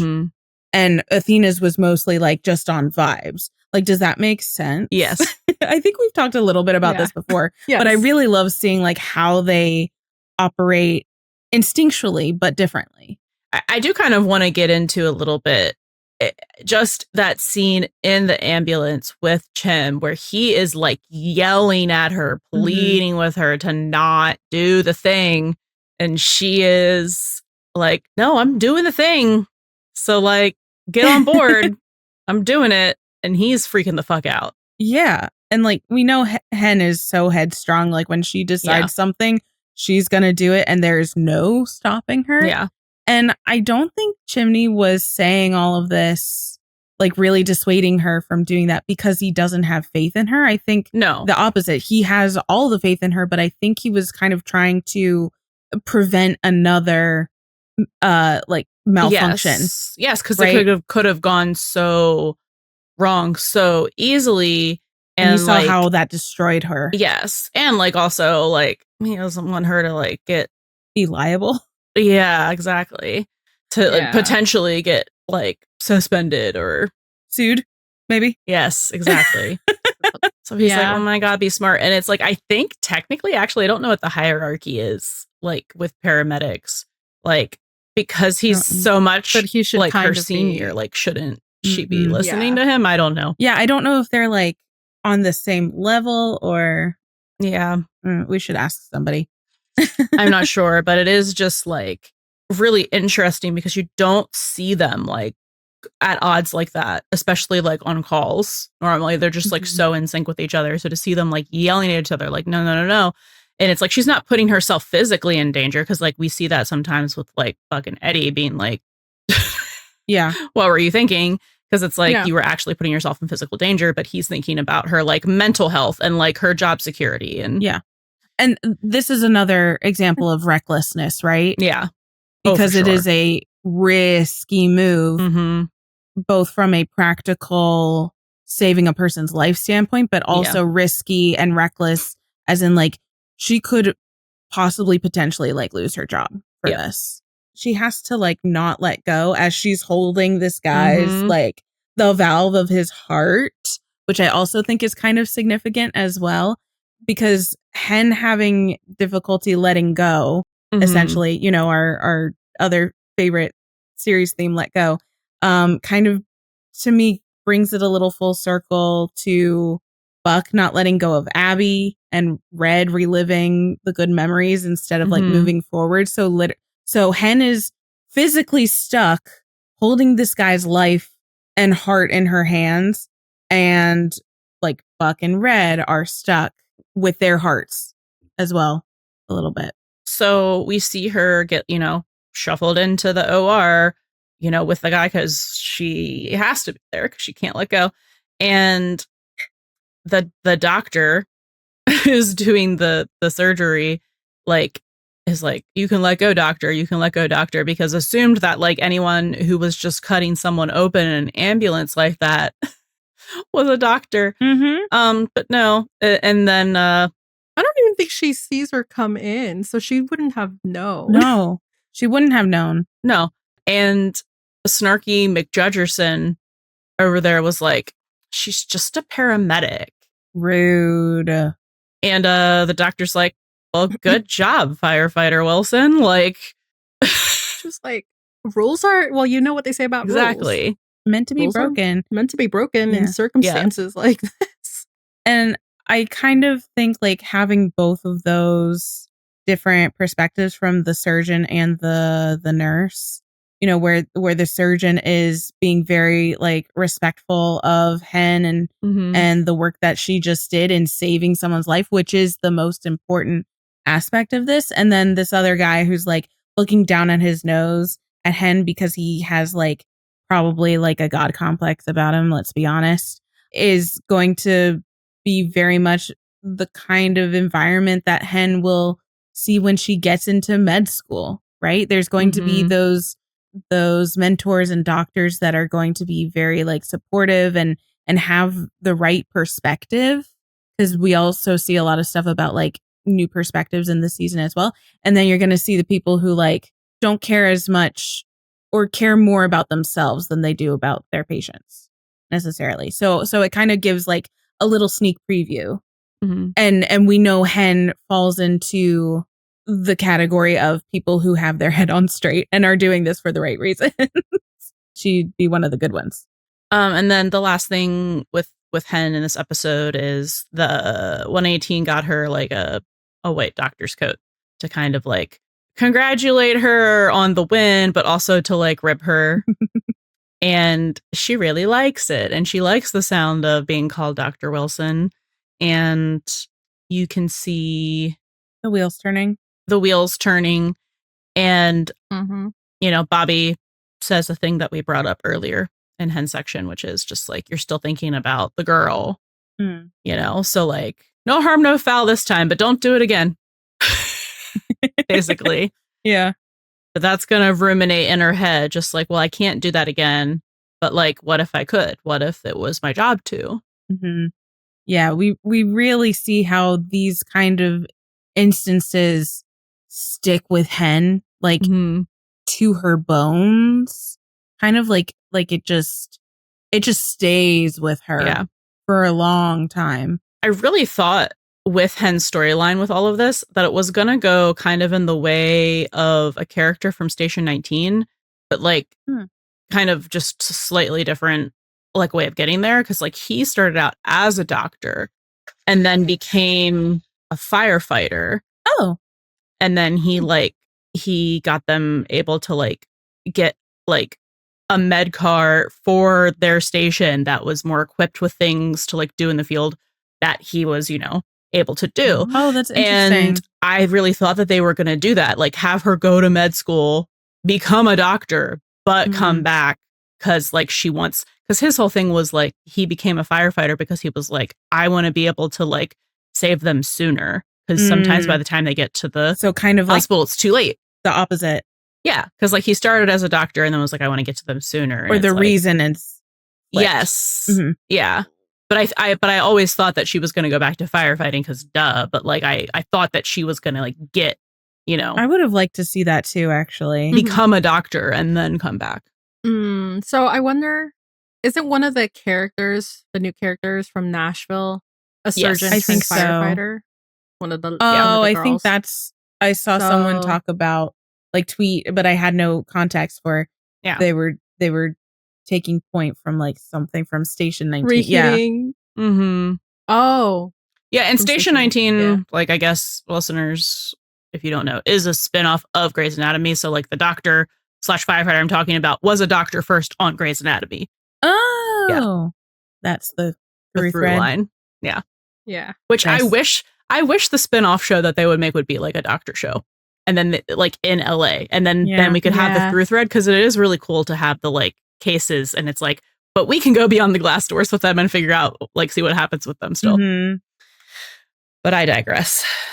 Since you're listening to our yappings about a firefighter procedural, we know another podcast that would make a great buddy. It's called the One Chicago Podcast, and it's the official, exclusive, behind-the-scenes look at some of the most iconic TV series on right now. Chicago Fire, Chicago PD, and Chicago Med. From USG Audio and Wolf Entertainment themselves, the people behind Law & Order. Each episode joins host and former Chicago cop turned Chicago PD producer Brian Lucci, as he's joined by the actors, producers, and writers behind the epic One Chicago universe, including a chat with actor Jason Begay, who played Sergeant Hank Voight on Chicago Fire before spearheading the Chicago PD spinoff. And for everyone like us who's always curious about the different departments, there's even a chat with production designer Greg Van Horn, known on set as Merlin, who talks about how he creates the iconic locations that bring the vibrant city of Chicago to life. Wee woo on over to the One Chicago Podcast by searching for One Chicago Podcast in your favorite podcast app. That's One Chicago Podcast. Okay, so we're here to talk about one Buck Buckley and his... The only one. The one. And his spiral that starts with a cat. Yeah, kind of. I love this call at the beginning of the episode. I so love good. it. I already watched just that call like 4 times. Everything about it is just like really good. Like the tension that they do is excellent. Just like, and even just like when we catch up to Bobby and Buck and Eddie, like in the building, in the apartment building, and Buck's the one still kind of looking for the cat who they think is Gladys, but he's just like, no one will be left behind, not even a feline. Like, that makes you think of 809 a little bit. Yes, I keep writing the outline of 809. As we talk about shit. It's very similar in a lot of ways for Buck. But it's not about someone actually leaving him. It's about like the fear of people leaving him, I guess. Is the through thread there. Yeah. But yeah, oh my God, he's so fucking cute. Here, kitty, Gladys, we gotta go. I know. And then he's so proud. He's like, I've got Gladys. She's right here. And he's like, that's not Gladys. And then, I don't know. It's just the quintessential, like, oh no, like shot before commercial that we get, you know. Yeah. Of like to all the members of the 118. Like the realization, like, there's someone else left behind. Right. Yeah. Which also, just like, by the way, they said that the cat's name is Hoover. Isn't that the dog's name? And what? Yeah. Do they just have something? Do the writers just have something about naming all the animals like Hoover? I don't know. Because that's the second That's funny. Anyways, that's just a weird thing. I was like, is someone's real life animal named Hoover in the writer's room? I maybe would put money down on it. So yeah, Buck is being classic Buck, and he's risking himself to save the cat, even though Bobby's like, let's go. And he takes an extra minute or two to get the cat. And then once they figure out that there's actually a human being still inside the building, and they're like, well, we can't go into the building because like it's about to collapse. It's unstable. Like they just told us to come out. And he's like, well, the building next door is not on fire. There's that out of the box thinking again. And for I can him. rappel down. And Eddie's kind of like, why do you want to do this? But like, it's the only good idea because otherwise Bobby would have told him to do something else. Mm-hmm. So they do the rescue, and this whole sequence is so it's like a cool. Looney Tunes, like just watching the fire on the rope. Yeah. What did it remind? Oh, it reminded me of something like watching them jump. And now It reminded me of forget. Captain America, Winter Soldier. A little bit. Winter Soldier or the first Avenger? No, the Winter Soldier, when they have the chase scene on the roof. Mm-hmm. I don't know why, because they're not chasing. But that's where my sense memory went. Anyway, so he rescues Gladys, but like Eddie has to get off that building because it's gonna collapse. So he's supposed to rappel himself down, but of course there's an explosion, the rope catches fire. But like he lands safely. The lady is so thankful, thanks him in sign language, and he's just smiling because he has no idea how to communicate in sign language. There are some things that are a universal communication. Yeah. I think at some point when he gets to Gladys and you see she's obviously like very kind of confused, is a little discombobulated, doesn't know what's going on, but at some point it kind of clicks, like what he does. And well, he is doing a bunch of gesturing. Like he was like, get back, like from the window, so she would duck and cover. And then she is disoriented, like when he gets in there. But he's pointing to her, he's pointing to the harness and the rope, and she gets the picture. And then he takes the brunt of how many stories that fall was. Well, she was on the 10th floor. Yeah, so and they were only down at like maybe 6 or 7. Yeah. So that's still a high fall. I think that also like has to do going back into that theme of timing. Like everything about this part of the call it had to be perfectly timed, right? So they had to get to her in time. Eddie had to get off of the roof in time before it like collapsed. And we've seen that happen with Kevin Lee with Chimney Begins, like how dangerous those when the roof goes can be.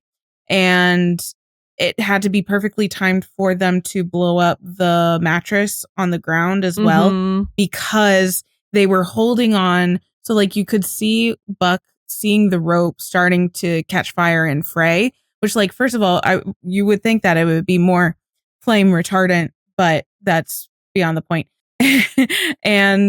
But like you could see, I think he was trying to, I interpreted it as like he was seeing that, kind of trying to time, like holding on for as long as they could so that could fully inflate, and angling himself in the correct way like he would be trained to do. So I think that part of the call had a lot to do with timing specifically, which plays into the rest of his like story for the episode, right? All about, so that was like good timing, but everything else is like a little late, right? So he puts that under his win column, but everything else is kind of like a little bit of a loss.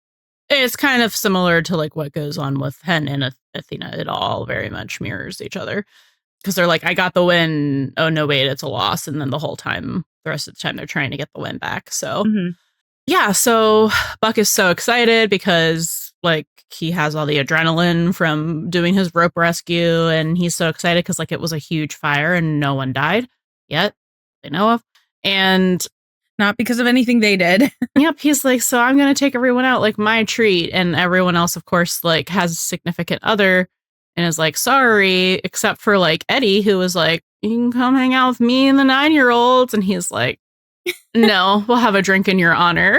As in, like, please come hang out with me. Please save me. Yeah, we'll talk about that later. Yeah. Okay, good. Okay. In a platonic way. I wonder how many 9-year-olds there were. But it's like Eddie's the first out, and then it's Hen, and then it's Bobby, who assumes that Chimney will go out with him. And in Chimney's defense, if Buck really wanted him to and like really asked him to, he would have gone out. Oh, totally. But Buck was like, go, like, he's like, you, no offense, like, you were not the Buckley I was hoping to hang out with tonight. And he's like, go, like, romance my sister or whatever. And then he's like, thank you. So, like, he would have gone out with Buck, but he really wanted to go. So, like, I was just going to say, like, in a platonic way, after everyone bailed, I would have been like, so Eddie, about those 9-year-olds. Right? No, because, like, for a bunch of 9-year-olds, you need more than one chaperone. Yes. Yes. And he's good with kids. It would have been fun. They probably would have had even more of a blast. Yeah. But whatever. I would like to point out that so at the call before, Bobby's like, well, he's not doing it alone, the rope rescue. Yes. And then at the end of this scene at the locker room, he's like, okay, Buckley, guess we'll celebrate alone. Oh, that's interesting too. Yep. I also wanted to point out that you see in the locker room, everyone has already changed back into their civvies, right? Buck is still in LAFD uniform. He's still everyone else is ready to get him to their people. And he's like, I'm with my people. Well, also because they're moving on. And he's and because they have other things in their life, but at this point, Buck's life is still so much LAFD. It's because like they have lives that are other people that aren't their coworkers. No, but it's the visual of the uniform and everyone having already changed. Like he's stuck there basically. So like that was a good wardrobe choice. Yeah, well, and he wanted to go out. He wanted to go out to celebrate work, so it was like still about work. Yeah, about work. Then we meet Red, and then he goes to a bar alone, which is like, why? If you're already feeling alone, why go to a bar alone? That's like, again, could have gone hung out with the kid. You could have gone hung out with your best friend and your pseudo kid. Probably would have had just as much fun. He had fun meeting. He did Red. have fun with Red. Yeah. It was kind of, it's kind of a meet cute of their own a little bit, right? It's the conversation starts with Red calling him an idiot. So auspicious beginning. It's going to be good. Because like Red totally realizes that that's the same guy that was just shown on the TV. And Buck's there like, and he had to like give him a little bit of like hubris, right? Oh, like, ugh. Yeah, only a moron would do something that reckless. It's also me. I'm the moron. Right. Speaking from firsthand experience. And that's why it's so like right off the bat, it's just like, and we're going to talk about this so much, but Red and Buck are mirrors of each other. Like so blatantly, obviously, let's be real, but it's still done so well. And it's kind of like, Buck future tripping a little bit and seeing what his like potential future could be if he stays on this path, which like at first sounds great because Red has all of these fantastic stories. He's lived a very full, to Red's credit, he has lived a very full, very, I would say like on a certain level, like a satisfying life, like something that he can look back on and be very proud of, but it's just not as fully rounded as I think either Red or Buck would also want, because they both love the job, but they love people as well. Yeah, he's definitely missing that familial community. He's already feeling kind of like left behind. Like he already felt he's been feeling this the whole season. Yeah, you know what I mean? Like, and the rest of the team. I mean, well, Hen did bring it up in 301, 302. Wait, what? where she was like, when we all go home, like we have our families. What does Buck go home to? Like he doesn't have anything else. So, this has been a theme for him all season. And it's just been brought up again because he wanted to go out and celebrate with everyone, but everyone else is going home to their significant other or their kid. And even though he was invited, we're just going to ignore that for now. And so then he meets this firefighter and they're trading stories and he's having a great time. And then Buck makes the mistake of asking a question that he didn't really want the answer to, which is asking if like Red was still in touch, like with his crew. And Red says, at first, there were barbecues and parties and swapping war stories. And after that, there were Christmas cards and emails about the grandkids. Nowadays, the only thing that gets us all together in the same room is when another one of us is dead.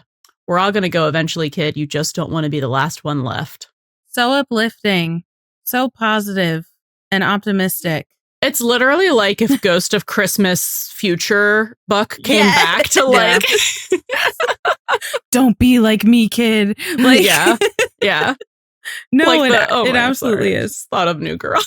It's future Nick. Oh my God. But yeah, it is very much like that is how hard they're paralleling each other. That it literally just you could tell me that that's an older version of Buck trying to instill this wisdom into younger Buck. It's trying to change the prophecy. We're all going to go eventually. You just don't want to be the last one left. But it's like, that's not the advice. The advice shouldn't be like, die before the rest of them. It should be, make sure you have a life outside of work so that like when everyone does grow apart, you or even just, you have a life outside of work while you're still doing the job. Which I think he does say, like, we do get to that piece of advice, but it's like, why you served up the worst, the worst of it. Yeah. And so he like takes that and then like runs with it. And he's like, I need to fix everything for this guy, basically, which is classic. Classic Buck. I do think it's also like a little bit of, because Red says that, that's his nickname. They called him Code Red because he was a bit of a hothead. And which, I mean, just like the nickname to nickname parallels are just chef's kiss. Like it's kind of perfect. And I love when he ribs him a little bit like Buck. Like that's not your name, but sorry, what was I trying to say?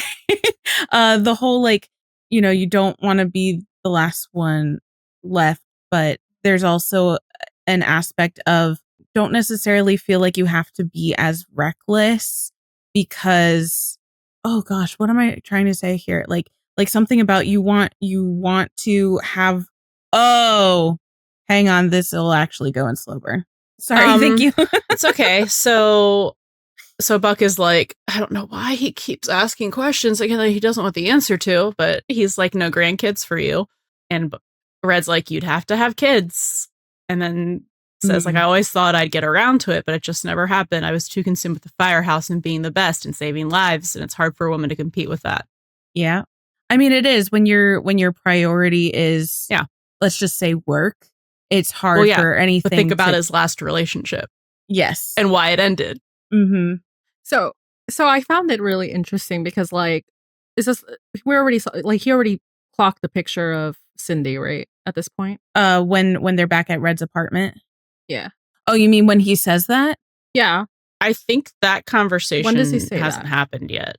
That's okay. The next time he's at Red's apartment. At the bar, Red says it's hard for like a woman to compete with that. So they're not at the apartment yet. Oh yeah. Okay. I mean, we can just transition into that. It's hard for a woman to compete with that, and how that also relates to Allie. And the reason that she broke up with Buck at the end of season 2 was because she wasn't ready to deal with all of everything that encompassed Buck and his world of firefighting. So she literally could not compete with that. No, and she knew that. Right. Mm-hmm. That's why she broke it off, because she was like, I'm not going to ask you to change because like you don't want to stop doing the job.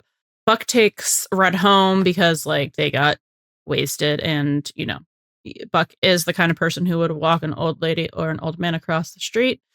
So talk about paying it forward. Yes, he's making sure that he gets home safely. And so cute. Red is like you did your good deed. Like, you can go home. And Buck is looking on the walls and he sees the pictures and he sees, he's like, oh, this is your house. And he's like, yep, it's the Fighting 134. And then he's talking about all the people. And then he's like, John Delacroix. He's like, did you think Red was my name? You know about that, don't you, Buck? Like having like a nickname and being a hothead. Yeah. And then he sees the picture of Cindy and is like, who's this? And Red's like, Cindy, the one who got away. We were going to get married. So they were engaged. Wow.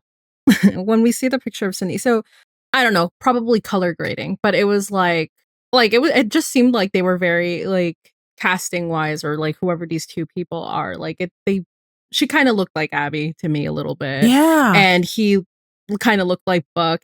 And then the reasoning why she left is the reason why Allie left. So I thought it was interesting that they put both of these last two relationships that Buck had into this one person. Abby, as a mirror. It's already so similar. Yeah. Abby. Mm-hmm. Yeah. Yeah. I think you're right, because it was kind of like the strawberry blonde hair on there a little bit, and this like kind of all-American looking guy. And the dementia. And it's really pulling it back to Abby and her mom and Allie. So just like literally every little thing's just hitting him and hitting him and hitting him. It just does not end. And like when he comes to Red's house and he sees all of these pictures, and it is all like of a life well lived, but a professional life. Yeah. And it's just the one picture of Cindy. So he has like all of these like commendations and like the newspaper. Everything's old. There's no recent pictures. So it's like Red was living kind of in the past, which we'll see like is kind of, he's stuck in the past, unable to move forward. He's stuck because like he had to stop being a firefighter because like old age, I'm sure. Like talking about where he is in his relationships, just stuck in there and reminiscing. He kept talking about all of his old buddies from the station, from his team, and he wasn't talking about even any friends now. So it really did. I think you're both right. Like, it really does seem like he was living in the past, but unwilling to move into the future because he didn't have anything going for him even now. Yeah, because what I was trying to say is once he stopped being a firefighter, he stopped living because that was his life. He had no identity outside of that, which is what Buck struggles with as well. So Red regales him with like what happened with Cindy, and then asks, you got anybody? And he's like, me, I did once, and Red interrupts him and says, listen to me, you can be the hero, save lives, but don't neglect having your own. Last thing you want is to be at the end holding nothing but regrets. Trust me, I know. So true. Buck from the future. 8.0? Not really. Soon to be 9.0. Kind of like Hen, how, we were just saying that these kind of things really stick with her. Buck takes this interaction and this experience and Red's words, and that is plaguing on his mind. So he has to crowdsource with the 118. Because he needs reassurance. But that's not going to happen to us. He's just like, Red has no friends, no family, and the people from there don't talk anymore. They just left him behind. And then Hen is like reassuring in like the most unreassuring way possible, which is just like, I'm sure they didn't mean to, Buck. Life gets busy. It's easy for people to lose touch, especially when you don't work in the same firehouse anymore. Girl, you're not helping. Yeah, I mean, she's being very Hen, being very kind of like factual about it. Yes, but you're not helping. Pragmatic. Yeah, that's exactly it. Just like, it is what it is. But that's not what Buck needs to hear. Because he's like, this is playing into my worst fears right now. Like, no. And he's like, well, that doesn't make sense to me. I mean, that would never happen to us. And Eddie, God bless him, it's like, of course not. It's weird how like, so They really don't help. Chimney doesn't help. Hen doesn't help. Bobby was not helping and then kind of helped, but it's also not helping. And then Eddie's like, okay, I can see he can see him spiraling. Mm-hmm. He's the only one that is trying to like pull out the answers that he understands that Buck is looking for.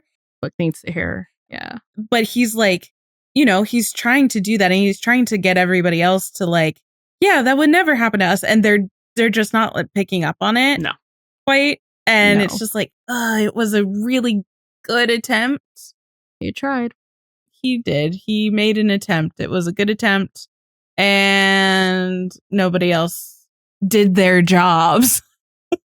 Right? No. A little bit. And then Eddie's just like, anyway, that won't happen to us.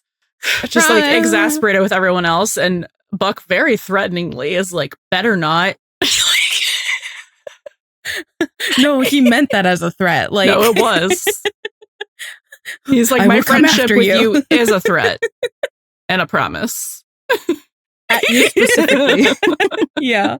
Can we take just a moment and talk about this conversation in the context of season 8? Which conversation? The pool, the billiards conversation. Does it have to do with Eddie? It has to do with everybody. So it's all about you? Oh, wait, like, what do you mean? With Bobby and stuff. So like how Buck insists that like the drifting apart won't happen. And Hen talks about like, you know, it just happens when people are in different firehouses.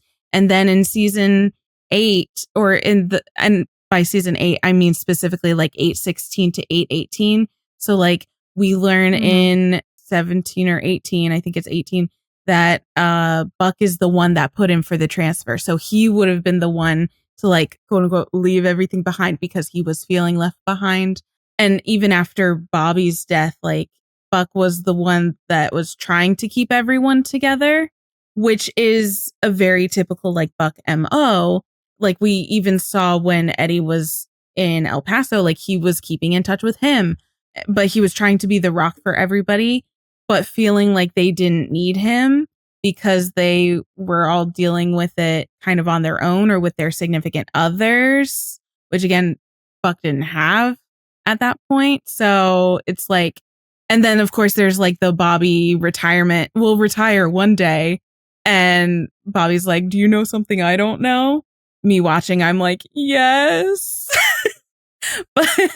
but so just kind of like the, you know, thinking about the future, and then it kind of like, it's like a weird premonition, foreshadow. Obviously, it's not like a purposeful foreshadowing of this, but just like to see how like that can actually come to fruition in some ways. I think with I think it's demonstrated in several instances with everyone when they don't work at the station and everyone drifts apart.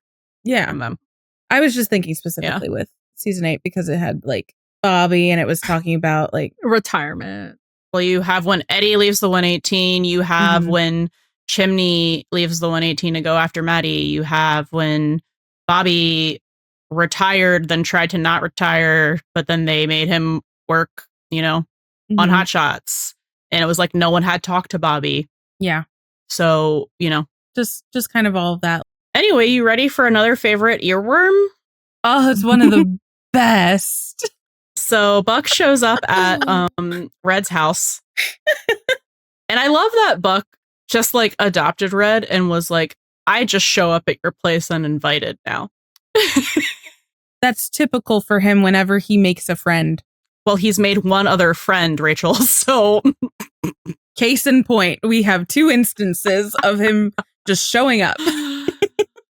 But he walks in and he's like, I found her. I found Cindy. And Red's like, I didn't know she was lost. Like, I thought I love she that was line. Like living with the dentist husband. And Buck's like, you knew where she was? And then this is such... Red says it, but it's such a Buck thing to say. Well, I wasn't like stalking her, but yeah, from time to time, I'd learn stuff. He really is like, just Buck from the future. He is. Did you hear the part where I told you she was married? And Buck says, not anymore. He died. Isn't that great? I mean, not great. That's obviously an overstatement. So out of I'm sure he was a nice man. I know, just like so happy this random guy is dead. Like, died. Isn't that great? And it's like the finger pointing to he died. Great. Isn't that great? Like, it's not anymore. Like, I found out something because I went on like my Wikipedia dive of like Facebook stalking these like elderly people. Oh, that's one of the best earworms, honestly. So good. Isn't that great? Like, he's so happy about it but he's happy about it because he gets to fix things for Red. And he's like, I get to do this for you. This, like, I get to grand gesture for you to grand gesture for her. Like, this is his, like, perfect scenario, right? Yeah. Like, he's making it happen. So he's like, Red's like, so she's been alone all this time because, like, her husband died a few years back. And Buck's like, she doesn't have to be. She's single. You're seriously single. Speaks to himself. Right? It's been how long? It's been like almost a year since Allie broke up with him. Yeah. Yeah. It's been 2 years since Abby, and he hasn't truly let go of that yet. Yeah. No. But yeah, so he's like, Red's like, I couldn't. Like, he's trying to like hedge it off. And Buck's like, ha ha ha, this is where I turn your words back on you. So smart. He's like, last thing you want is to be at the end holding nothing but regrets. Don't add another regret to your collection. Oh, God. They show up there, and Buck is like vibrating out of his skin. He's so excited to like see the romance unfold. He gives him the playoff tickets or whatever, and a little magic like sounds when he hands him the tickets. I didn't notice that. Yeah, it's like a rom-com. That's so cute. So what were you gonna? Nothing. I'm just like, you're just going through it. No, because that part where he like basically kind of like throws his words back to his face, basically, and I'm just like, it's like from one hothead to another. It's like, I know how I'm going to push your buttons and make you agree to this, because like Red is like, no, I haven't talked to her in a while, and he's like, you don't want to live with regret. like, dude, you were just telling me about like, that. Okay. Like, I'm giving you the opportunity to get the closure that he never got, essentially, which is very much what Buck is kind of reeling from as well, of trying to move on without getting that closure. And I think, hasn't closure kind of been some themes as well? Sure. Yes, but like, it's just like, I love him so much. Yeah. He goes out of his way to do so much, but I'm like, also like, it's like, I don't know if it's probably some weird like cuteness aggression. I just want to like, oh, but this is going to blow up in your face. You know what I mean? Because like, it's like what he's doing is like, he is recreating like a rom-com, basically. It's like, someone that, like your long lost love, like trying to bring them back into the picture, recreating the like a date that was supposed to happen that never happened. I'm just like, oh, you're so cute. He is so rom-com coded. I'm so sorry. So cute and thoughtful, but like, it's like all he's thinking, he's seeing all these things as signs, but like as a positive, where it's like, well, her husband's dead and she's single and he's single and he's still pining after her, and like she's the one who got away, so she must, still have some kind of feelings about him because they were engaged, and like, they'll see each other again, and he'll give her the tickets, and it'll be like magic, and hey. And then it's like, and then also kind of like builds up like this hope for him, because like this is basically like Ghost of the Future, whatever, Future Buck, and he's like, because surely this is gonna work out, and it's gonna work out for me.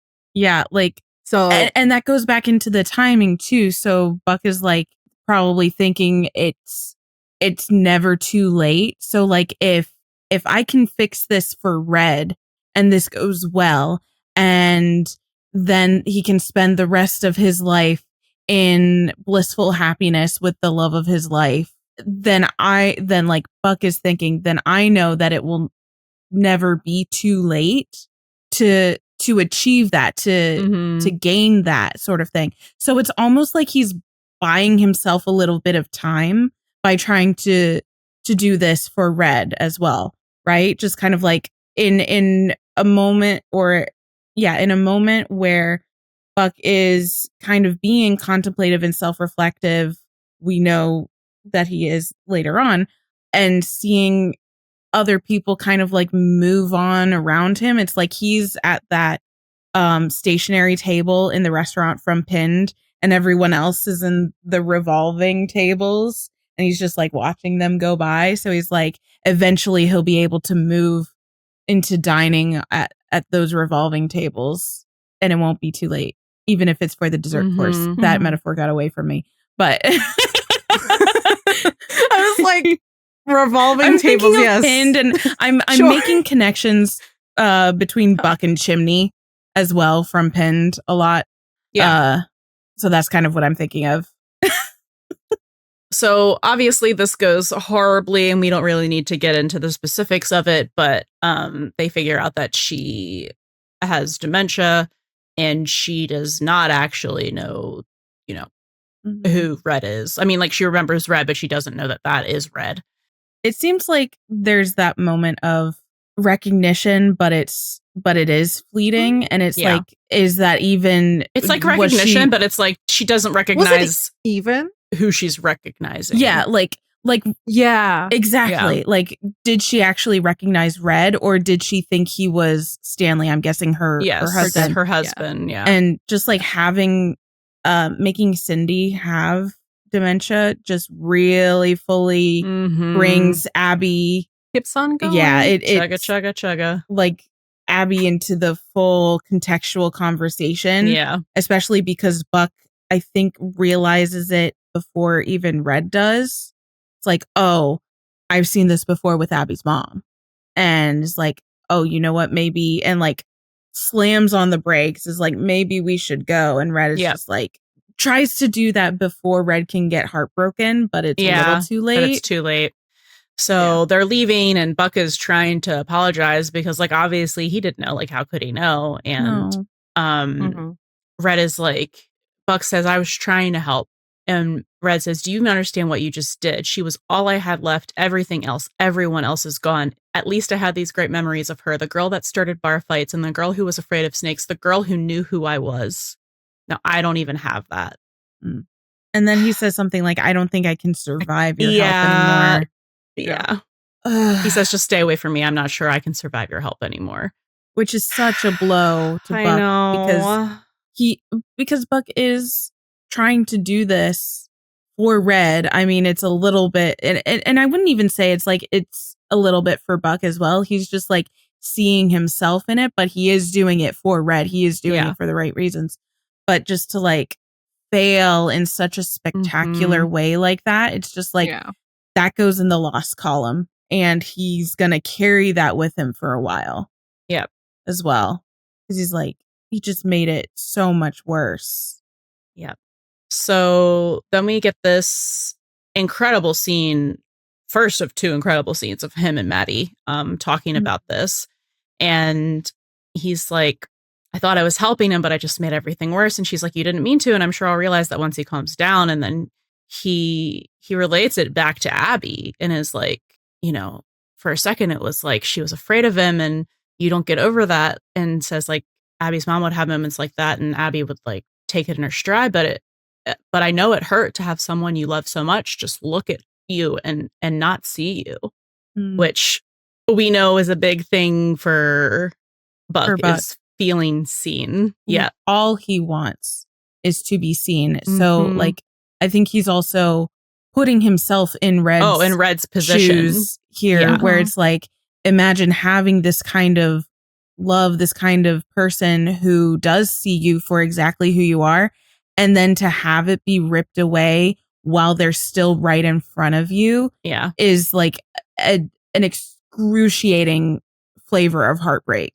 that he's also seen before in like another familial way with Abby and her mom. And I would also like to say that in this scene, Buck is wearing, when he's talking about Abby, a very dark green shirt. So breakup green. Ay. Just pointing that out. Back at the scene of the crime. So Maddie is like, do you still think about her a lot? And Buck is like, sometimes. And then she asks, don't you think this business with Red is hitting a little close to home? Like a lonely firefighter who's pining for his lost love. And he says, you think I'm lonely? And I don't think like she was implying that. It's reflecting other conversations he has with her where like she says a thing and then he just says the actual truth, but like is saying her or someone else is thinking that about him. But he's filling actually in the his blank. subconscious feelings. Yes. Yeah, he's filling in the blank, or his subconscious is filling in the blank out loud. I was that line really made me think of our conversation again to Pinned in 313, because like Chimney, and we talked about it then too, Buck is almost like crowdsourcing, where Chimney in his conversation with Albert and then with Hen and Eddie in the locker room, he was like, am I happy? I don't know. Like crowdsourcing. And so Buck kind of operates in a similar, very external manner as well, because they both kind of need that like external push to self-reflect. I mean, we know, and that sounds strange because Buck has just said like he does think about Abby and he does see a lot of similarities of what's going on between him and Red, but he needs like that extra, outside perspective to really be able to like, I think, fully evaluate. So he's like, same thing where Chimney was like content enough in his relationship with Maddie, but then when someone points it out, he's like, oh wait, actually, I don't think I'm as content as I thought because I was just trying to people please. So I think it's kind of the same with Buck here. It's like, maybe I'm not as okay as I thought. Ugh. Yeah, so she keeps poking. Which he needs her to do. Yeah, but she's like, basically saying like, I think you tried dating and like it didn't work out, but like you just stopped trying because it didn't work out. And he's like, she says, I know how hard it is. And he's like, do you? And I'm just going to read it. I mean, look, no offense, but you're never the one getting left behind. You're the one who leaves. And not with Doug. Okay, Doug, definitely you should have left. All the guys you dated before him, the girl you were best friends with in high school, mom and dad, me. And he's like, I'm not mad. I'm just saying maybe you don't understand. You're always the one who leaves. You don't know what it's like to watch someone you love walk away. And like, that's just the brass tacks. Like no one understands that other than Eddie. But Eddie is also the one who leaves. But he did get left the one time. So Eddie gets like, he gets both sides. Exactly. He gets like a different perspective in that situation as well, where he can empathize both ways. But I also think it's really important the way that Buck kind of delivers these lines in a very, because we talk about sometimes how when Buck tends to spiral emotionally, it like builds up and then kind of explodes. And this is so not that, because I think it's so like not self-reflective, but about him. And usually, no, I don't really know what I'm saying. He just delivers this so kind of like calmly, a little like with remorse and kind of resolutely, like this is what it is. Also reassures her that he's not mad. Yeah, but it's basically him elaborating on the slip of, you think I'm lonely. He is lonely, and he's like reiterating that by going like, even talking to you about how I feel, you don't get it, because like you don't get why I'm lonely, because you've never experienced this. That kind of kind of loneliness because of this kind of circumstance. Yeah. So I think it is really, really just interesting how calmly and like resigned, I think that's the word I was looking for, just that this is what his life is. He is cursed to be left and cursed to be alone, because he kind of sees that in his future with Red. So it's just like he doesn't see any way to change the prophecy at this point. So he's just kind of like not fully giving up, but just like, it is what it is, and I can't do anything about it, obviously, because like I failed for someone else. So why would I be able to do that successfully for myself? Because he couldn't fix it. So he can't fix himself. I love him so much. He makes me so sad.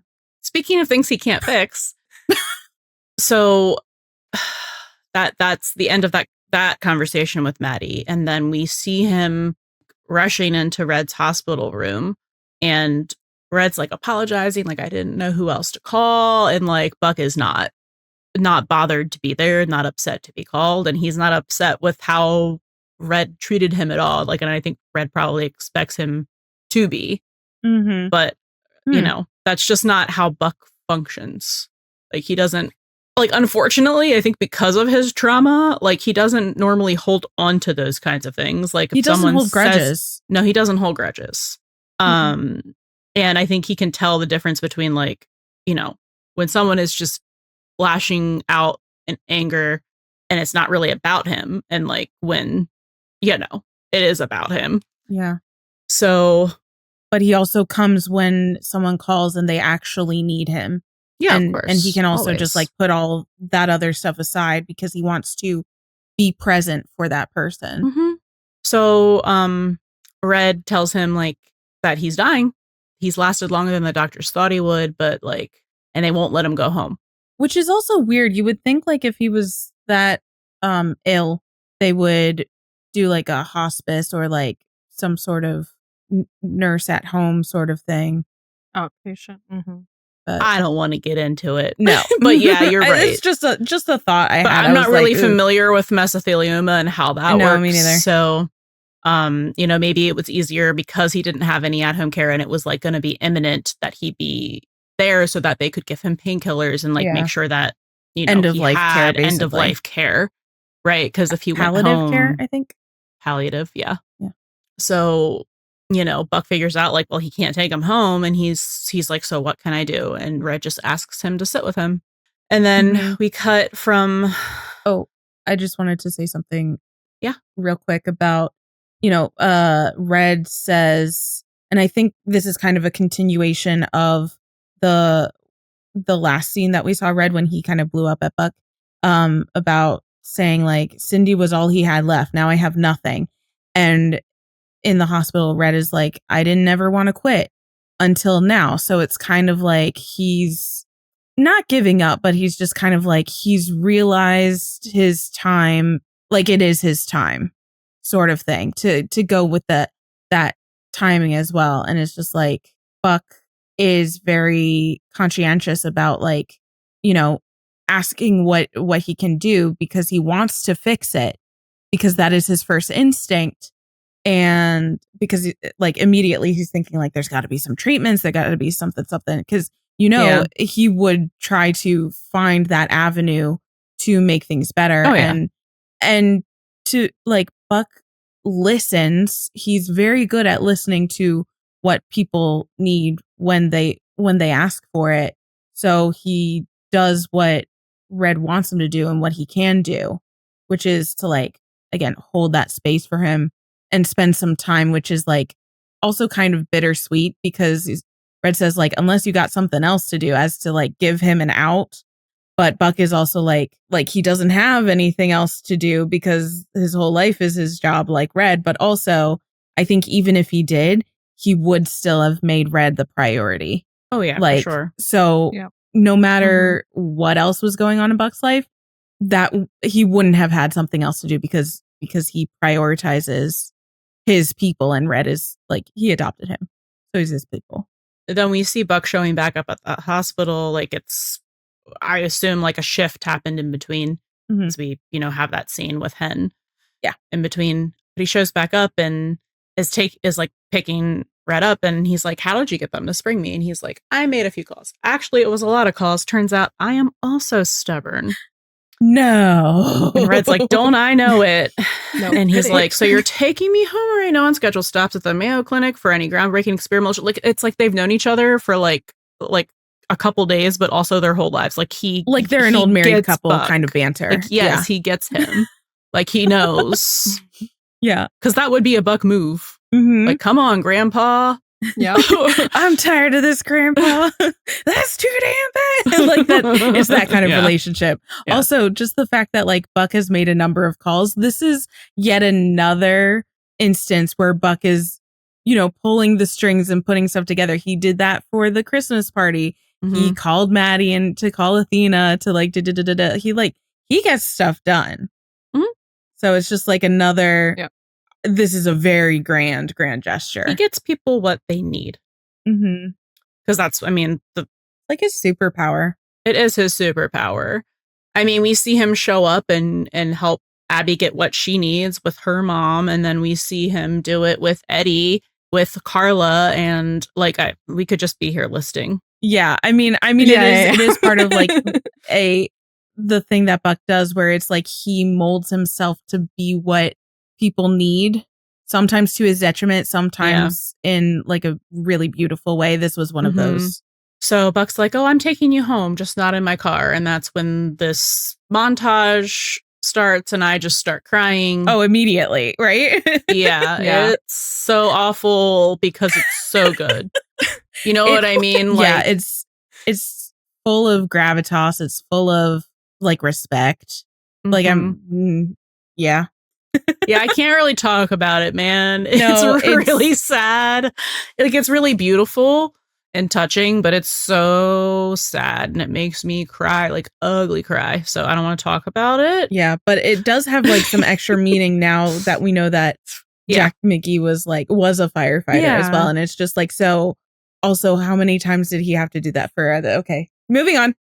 But yeah, I'm just going to read a couple of things. So like Bobby says attention, and then all of the firefighters start saluting him, and he's walking through and you can see Red just like swimming in emotion. And then he finally like grabs Buck's hand and is like, you did this for me? And Buck's like, well, you sacrificed everything for the job. Least we could do is say thank you. And then it's just a beautiful send off, and Bobby's like, firefighter Delacroix, you take the captain's seat.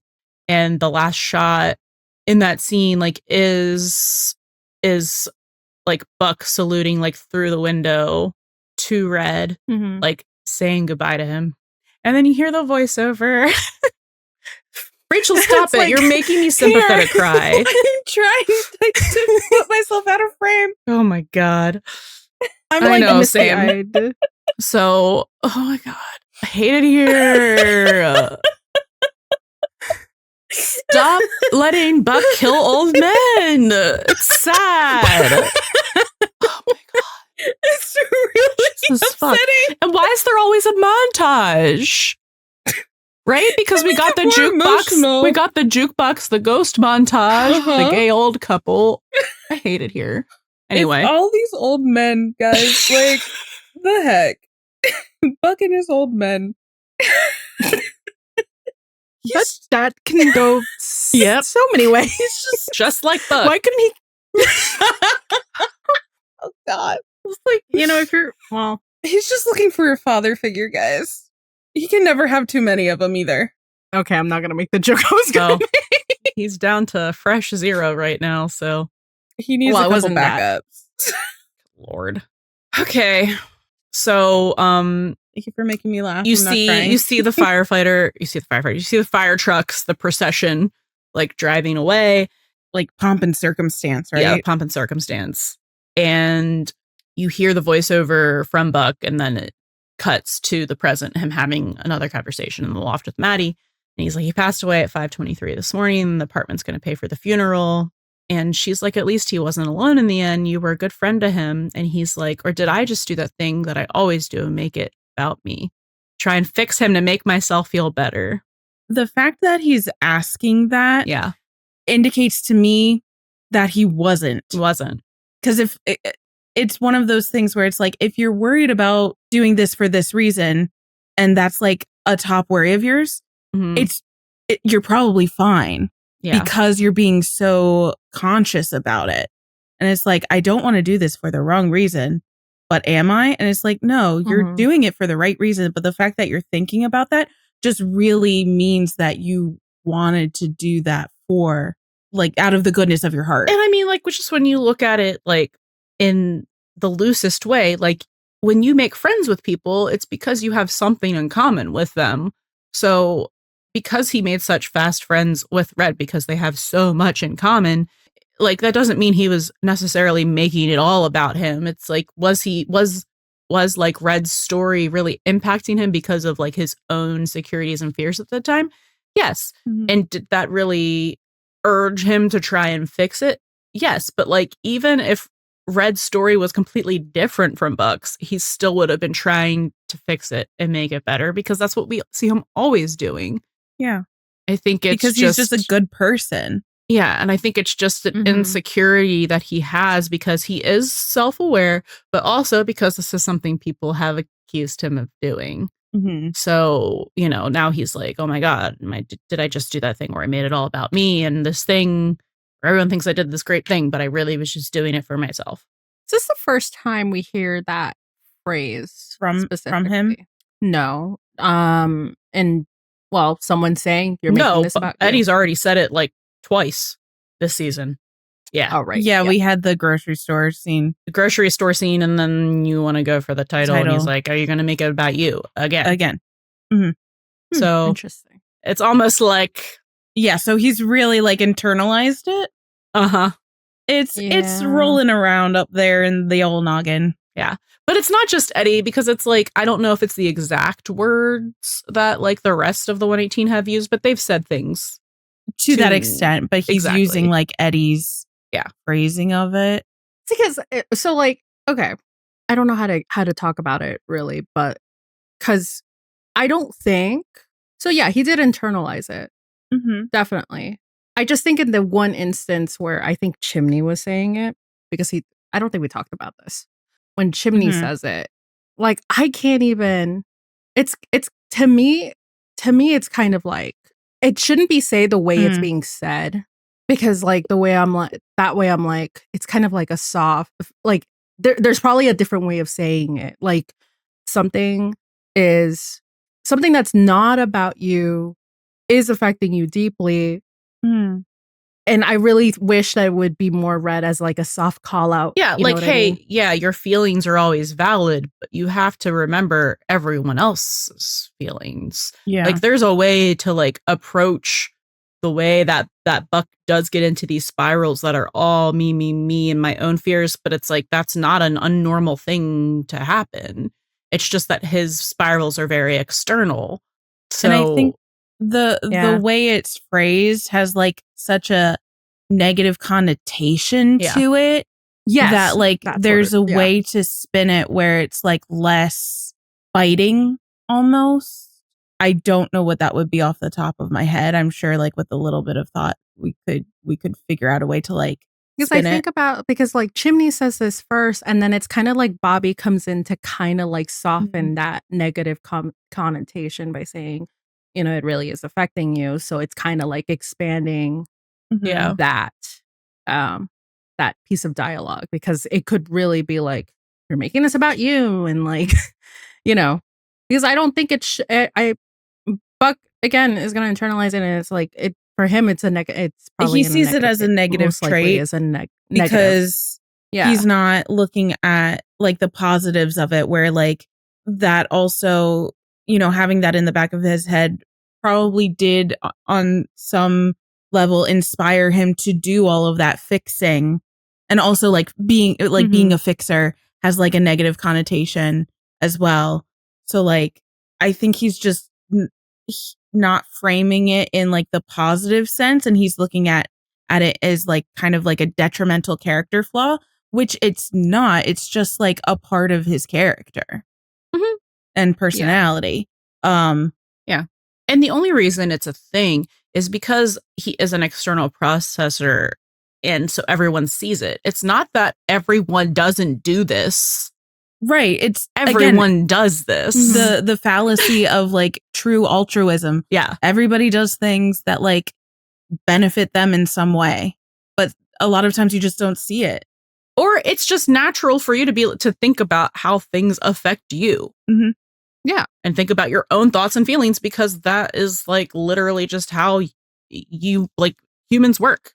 And by thinking about how something would affect you, you are inherently putting yourself in someone else's shoes. Mm-hmm. So it's that kind of unsaid aspect to this. I think that's kind of what you're getting at still a little bit, where it's like by, Buck framing things of how it affects him, he is better able to like empathize with another person in that kind of similar situation, which is another part of like his like superpowers, because he's so empathetic. He connects so deeply with people, and I think it is because he puts himself in their shoes, or rather like I was trying to come up with like a more apt metaphor of like him putting himself into people's shoes, of like him like, putting their stuff on him instead of like putting himself in their perspective. He's kind of like flipping it onto like, how would this be for me?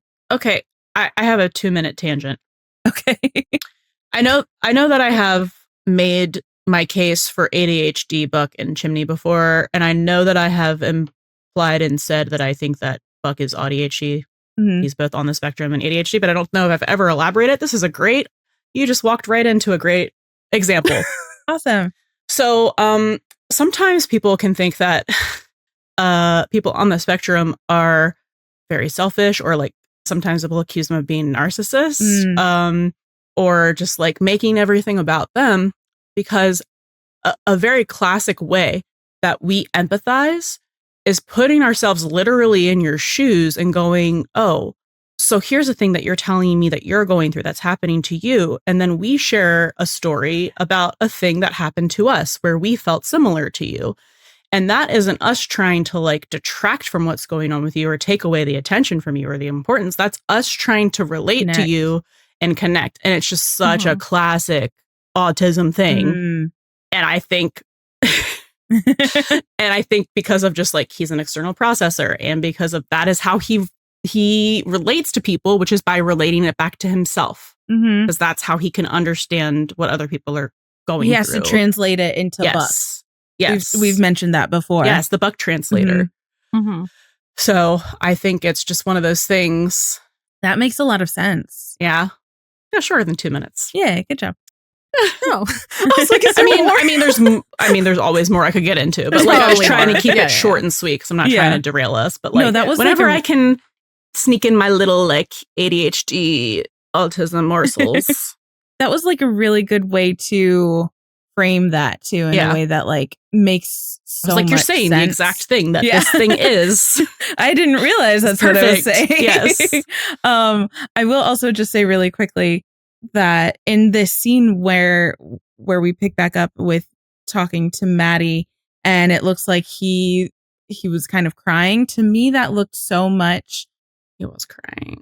That was so similar to the shot that we see in 303, which David Fury again also wrote, where it's after the tsunami, after Eddie and Christopher are back together, and it's like all of a sudden morning time, and we're just like, has he been He's there just dissociating at his dining room table, and just kind of like with this really like far away look in his eyes, and that's kind of a similar expression that I feel he was having here, which I think is the reflective Buck expression. And it's interesting then that these were both written by the same person. Yeah.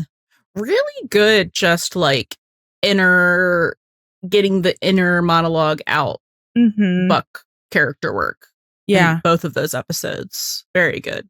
So yeah, Maddie responds to him like, did I make it all about me? And she's like, maybe, but you were there when no one else was.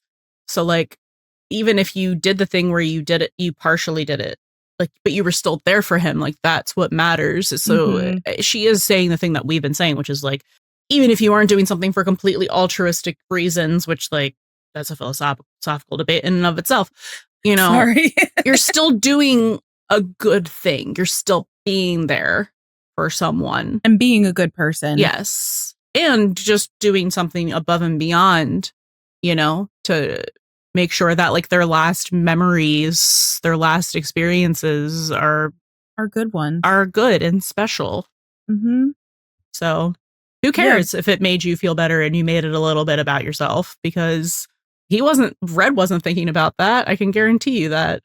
He was just happy to have Buck there. And it's exactly. Just like, and that is the takeaway. Yeah. Right? Not what it did for Buck, but what Red could do for Buck, but for what Buck could do for Red. Yeah. Sorry, I don't know why that just I'm having trouble. God. Trying to speak through not crying. But so then Buck's like, all he ever wanted to do was talk about the job, really was his whole life. And Maddie's like, Evan, you're not Red. His life is not your future. And he's like, you don't know that. And he's like, he looks like he's going to start crying again. And she's like, yes, I do, because he didn't have a sister. He didn't have me. And I know I left you twice, once with Mom and Dad, and once when things went rough with Doug, but I came back because you're my brother and I love you. And Maddie gets to say, I love you. Yeah. Is this the first time that she says it to anyone in like a good, positive, like has she said, I love you to Buck before? I don't think she said, I love you. I think in the season 2 finale, she said, you'll still be Buck and we'll all still love you. Yeah. So yeah, I think this is an important point for Maddie as well, because of everything that just happened with Pinned and Taking of Dispatch, where she was like, that's so embroiled, like saying I love you, I think more in like a romantic sense. And this is more familial, but it's still the same words. Like the I love you has been so shrouded in negativity for her that it's kind of paying it forward again. So like the way that Buck was there for Red, Maddie is now being there for Buck in a similar way, where she's just like holding space with him, like reassuring him that like all of the things that we just said. So by her being able to do that for Buck, she is able to say, I love you in a way that is really like profoundly meaningful for both of them then. Yeah. And not in distress, which is good. Good. Yeah. And she says, you're never going to be left behind. Okay, no matter what. And he's like, you promise. And she says, I promise. And they do their little pinky promise. The Buckley. And they're both very like teary-eyed. And it's beautiful. And I'd love to stop talking about this now. Yep. So there wasn't really a lot of like Eddie stuff to get into in this episode, but I just want to touch on a couple things, especially because we are coming off right off of the heels of Eddie Begins. So like the dude almost just died, and then he's jumping from roof to roof, and he might have just filled out some paperwork. Yep. So I just think it's funny when I look at the rope rescue.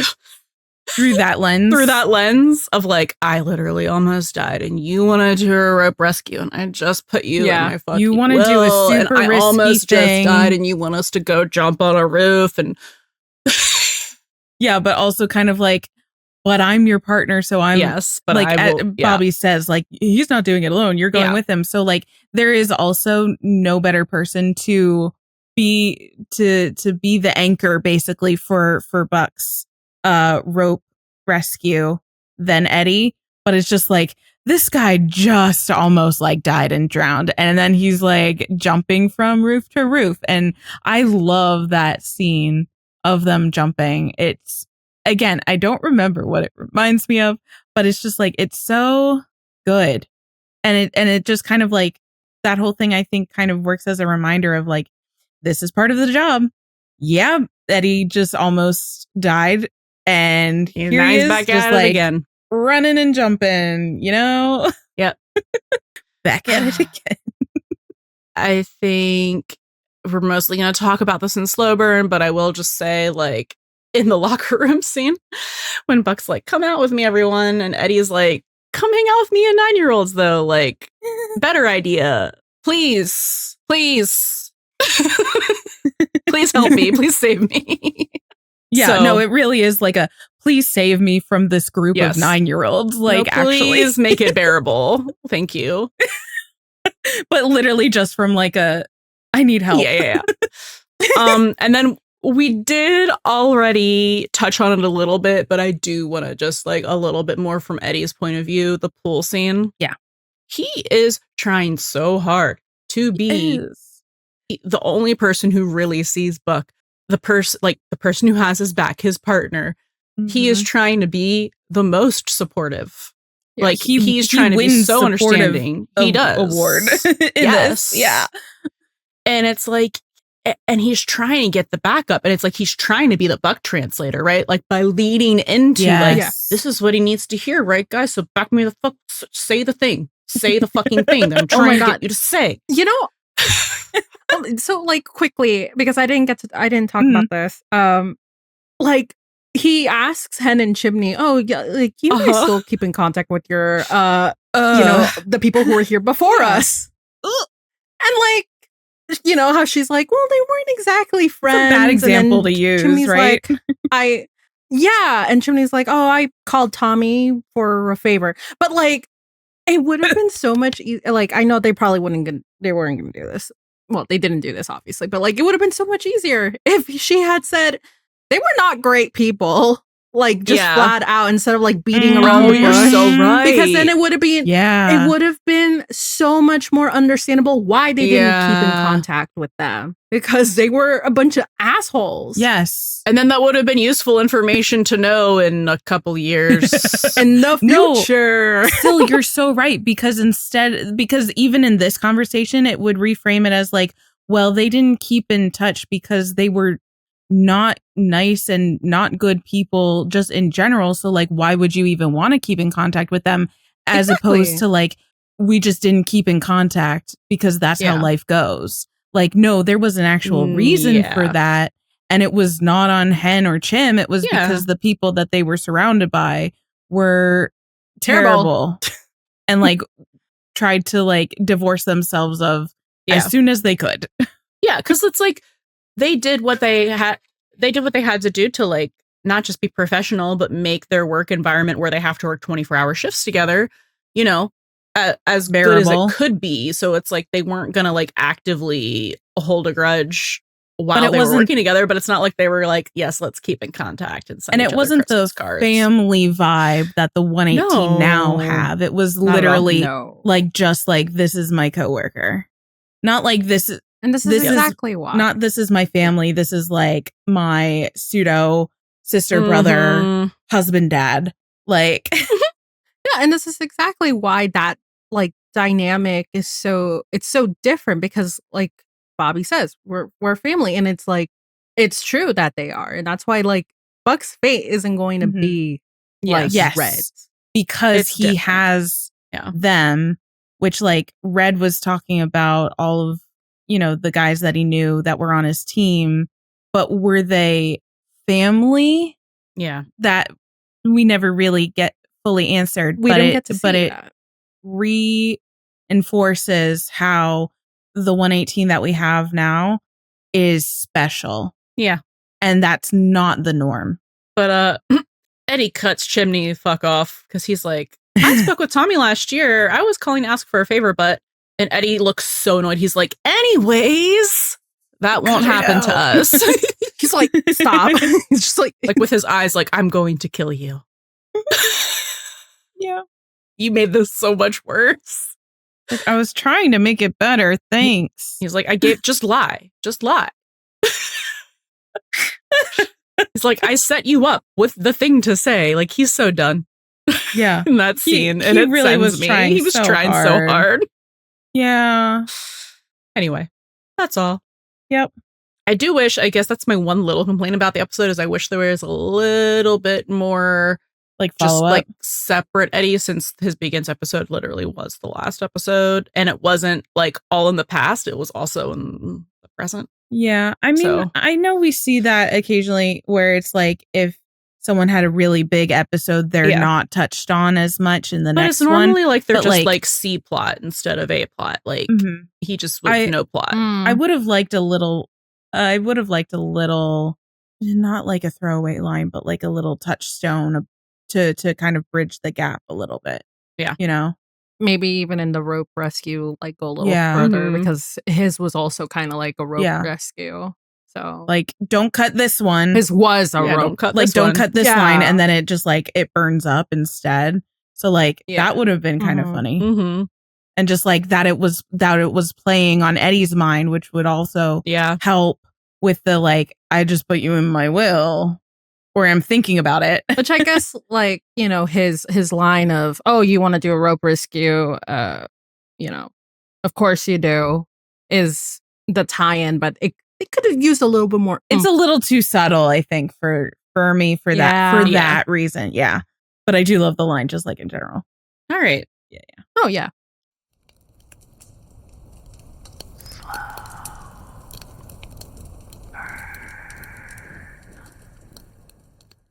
Burn, baby, burn. Slow burn inferno. Burn, baby. Do-do-do-do. Is that our intro? Because I guess I could Yes. kind of expand. So That's our transition. You're welcome. okay, thank you. So I talked earlier about the parallels between this episode and Sob Stories, but kind of to like expand the outline. Yeah. You've been Just typing. gonna list it a little bit. I was typing. I want to hear that. But well, okay, so like I said earlier, the premise really is Buck spiraling because abandonment issues. He just generally has abandonment issues, and then in Sob Stories it's because Eddie's leaving. But it's just funny because pets are involved in this episode. So we have he's rescuing a cat, and he's like really looking for that cat, just like he's looking for Blaze in the shelter fire. And don't both episodes just like open with the fire? No, never mind. No. The Sob Stories opens with I forgot. Oh, it's the voice. Yeah. The voice call with Maddie, and then Buck and the firehouse. Ignore me. Doing a one-person job that they made into a two-person job, as they do. So there's an aspect of a reunion, kind of. So Buck is trying to help Red reunite with Cindy. And then in Sob Stories, he's helping. Yes, it's helping Eddie find a subletter, but in the end, the ultimate goal is to get Eddie to reunite with Christopher in El Paso. And of course, in some ways, in regular, normal Buck fashion, it blows up in his face a little bit. Because I laugh because he's so sweet. He's so sweet. It's so funny because like he's really so like in this one it's really a lot more depressing because it has to deal with like someone that has dementia or is it Alzheimer's or dementia? We don't know. Or both the same. We don't know. So I just say dementia. Dementia. So it's a lot more depressing and really had a lot more, I guess, ramifications for Red. And this one and Sob Stories is a little bit more silly funny with how he does it. He's very unintentionally. He just has like foot and mouth disease when he's doing the when he's showing off he and Eddie are showing off Eddie's house for potential subletters. Yeah. Because he's like saying the wrong things, but it's like endearing. He's trying to be helpful, but it's kind of backfiring. Yeah.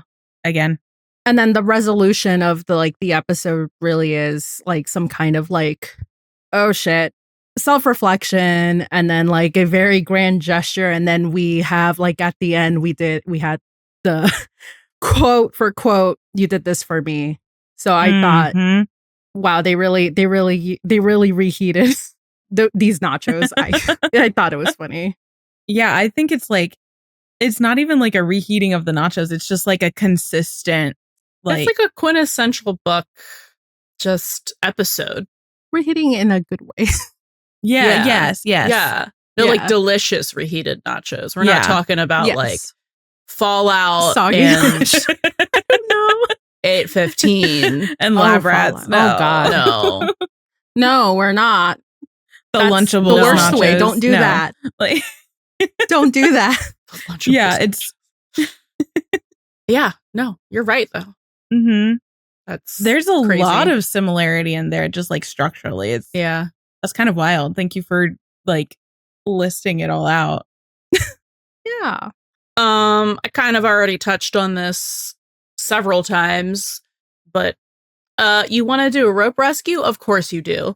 Like, this man almost just died, and he just put Buck in his will. And he's like, of course, the first thing that you want to do back at work is a very risky move that puts yourself in danger. That's, of course, that's the person I chose. That's what I get. None of this is surprising. But I will have your back while you do it anyway, because I'm your partner, which also goes along with the Bobby, well, he's not doing it alone line, because that's your partner. Yeah. Yeah. So like speaking about that rope rescue, I don't know, just like I love that silent communication before they're like jumping across the roof. Like they're just looking at each other. So good. They're so in sync. And they're just another instance of that communication, which I think that kind of goes back to, I think I mentioned earlier when we were talking about the rescue, like at the very top of the episode, about how like there's some, like universal language that like people understand, like, the gestures and the movements and like the thank you that Gladys gives Buck. I think this kind of goes in there as well, but specific to Buck and Eddie, where it's just like they have an instinctual nonverbal language that they just know. Yeah, so just like that nonverbal communication, which is kind of being focused on at that call, just like in general, is really interesting too. Like they can just telepathically, like most of the time when they're on the job, they can telepathically speak to one another. It's when they're dealing with emotions that they can't, but they need to actually say it out loud. That's when it gets tricky. Then we of course have Buck saying, hey, whole team, come out with me. And Eddie is like, hey, what about a domestic night where you help me chaperone a sleepover for our kid? Sounds great. I'm in. I also know you love kids. Exactly. I know you love kids and I know you love our kid. Because Christopher's hosting his first sleepover tonight. Hey, you're more than welcome to come and celebrate with a bunch of 9-year-olds. It's a serious offer. It's a very serious offer. And I just am like, I guess this is kind of like my big thing for Slow Burn for this episode. Because one of the biggest themes, I guess, not just in this episode, but several from the season is like being lonely, right? Feeling alone. And it's like Buck and Eddie do fall into that, but only when they're not with each other. So it's like Buck would have gone through none of this in this episode and none of this spiral had he just gone home with Eddie and like had a fucking blast with the 9-year-olds and Eddie. Because that is like that he doesn't realize and Eddie doesn't realize. Like I feel like Eddie realizes on some level because like he knows that Buck fits in their family. So like obviously to him, like when he's making these, when he literally put it in writing. So like he really knows like Buck is part of my family. So when he's saying like, hey, come be part of the family and do this thing with me, it's like a serious offer. And to Buck, I don't think it comes across that way. Always. It's like Buck wants to be there with them, but like I also think that Buck doesn't want to always encroach on what he sees as the family unit being the two of them. Exactly. That I feel like that kind of relates back to one of those quotes that I read from the articles. Where the interviewer was asked like, do you think like Buck feels like he's just borrowing Christopher, which is kind of like a weird way to kind of phrase it. But I think what it's really getting to is that Buck doesn't really feel like that's his place yet. And is feeling like, did you say encroaching on that family territory? On the family, like he wants to be with them, and he will almost always go to when they invite him over. But like, I think he also is very cognizant of like this. This is not my kid, and I don't want to encroach on what should be their family time because the family to him is just Christopher and Eddie. Like, he doesn't see himself as part of that family. And I really think Eddie and Christopher do. Right. Yes. And the narrative does. The narrative has been setting them up as a family the entire whole season. time. Even including all the this way line. into season 2. Yep. Literally like 204. Yeah. Where Buck was also kind of circling around the idea of like, am I stuck? Am I like, and this kind of just goes full circle with that, because stuck was so much of Buck being like, do I need to move on? Is it weird? And Buck in this episode having kind of moved on, but like, is he still lonely? Which I think are also kind of two different questions. Like, is he over Abby? I think yes. Is he lonely? I think yes. Yes.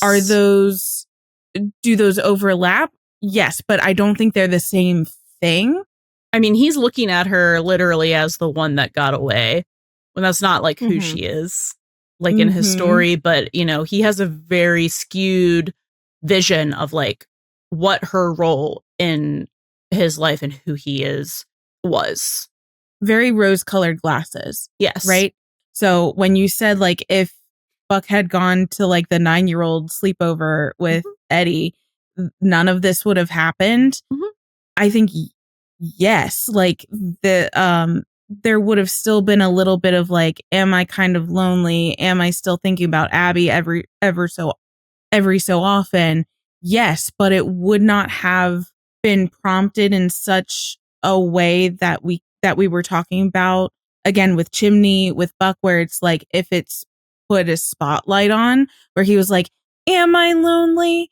Because it wouldn't have like resurfaced in such a way. Like it still would have been there, but like very much in like the further back of his mind. Yes. Yeah. Which is interesting too. I feel like this is something that we're probably going to have to talk about in our season 3 wrap. But I'm like wondering, what if, I know this is not slow burn anymore, but like, what would it have been like if he hadn't met Red when, and how would it impact seeing Abby again? Like, because I feel like there is a lesson learned here. Like, would it have been the same? Would it have been different? I don't know. Something I guess kind of like to ruminate on. Yeah. So then we also have a lot of these are just going to be me extrapolating from things that Buck or Eddie said in this episode that have nothing to do with this episode mostly. But we have that'll never happen to us. Now, okay, Eddie does move away, but they are still weirdly codependent. So, I mean, like Eddie was right. He was telling the truth. I felt like he definitely kept his promise. Play never gonna give you up. Like, yeah. We're like 800 miles away, no problem. We're still gonna FaceTime because it's serious. So any minor inconvenience, FaceTime Buck. Yeah. Yep. Yeah, and it's when you think about it, it's like, who else is he gonna talk about that stuff with? Like, he can't, like, the only thing that he can't talk to Buck about is probably, if we ever get there, the feelings. That's probably going to happen because it has to deal with Buck. Karen. Yeah, of course. And he couldn't. I can't do that. And we do see this also in season 5 when Eddie leaves the 118th. That like they're still friends. They still hang out. There's a little more distance there, but I'm blaming that on season 5 and 6 and not on like the actual. Like I think they're still friends, like normal. But they like don't work together, obviously. So they are spending less time together, but they are still making a point to spend time together. So like Buck, no matter what would happen with them, where they would work, what town, what city, like they would still be best friend Buck and Eddie. Like that literally would never happen to them. So no matter what happens with everyone else in his life, as long as Eddie is alive, Eddie is in his life, like actively. Yeah. And that kind of goes into what Eddie says, like, that's never going to change. Yeah. Which is, I think, the first time we hear that, but not the last, that those words will come out of Eddie's mouth. Oh, Lord. And it's just like, there's so much insistence on, like, never going to change. This is never going to change. Keeping the status quo of this unnamed thing of their relationship between them. And it's just like, yeah, something's going to change at some point. Like when push comes to shove, there's going to be a change because they're just kind of circling the same thing. Yeah. That wasn't very articulate, but you know what I meant. We know what you mean. Another big thing that we did talk about, but didn't talk about it in, regard to Eddie, which is Red saying, the girl who knew who I was. Yes. And who is that? Oh, it's not Abby. It's not Allie. It's Eddie. Yes. So like Cindy is Red's Eddie, essentially, because like even some of the things that Red says. He says about her. He's like idolizing her. Yeah, like the girl who started bar fights. Cindy has a silver star. The girl who started bar fights, Mr. Fight Club. Like the Afraid of people Snakes, in parking lots. Yeah. Like the Afraid of Snakes doesn't necessarily have like a 1-to-1 ratio, but it's just like, these things that are like can be equated to Eddie in a way. It's giving how Buck talks. Well, I know like the scene is sad different, but like it's giving the way he talks about Eddie during 8/11 at the with Robbie. Is this the Dean Collette thing all over again? Yes. Oh God. Yes. It was deep lore. So much supernatural in this episode. It really is. It do just be like that sometimes. We don't try. Just happens to us. Just jumps out. Yeah. And just like the girl who knew who I was. On one hand, you could be like, she doesn't know him anymore because of all the time that they've spent apart. And also just like the fact that she has dementia. But like the fact that she once knew him. And she even says that, like, I knew a Red once. Like, and it's just so indicative of what Buck is always searching for to be seen, and who sees him the most to be seen out of his whole family is Eddie. Yeah, and let's be real, like this is where like Abby didn't really see him. Abby didn't really know him because all Buck was doing is trying to fix her problems, and she wasn't really. She didn't care. She didn't care. Well, yeah, she didn't care. So, yeah, you don't know what it's like to watch someone you love walk away. Well, well, Buck, so interesting because I know that you're talking in this episode about Abby and Allie and Maddie, but it's so interesting because especially we did just record a plot device addendum about 8/11.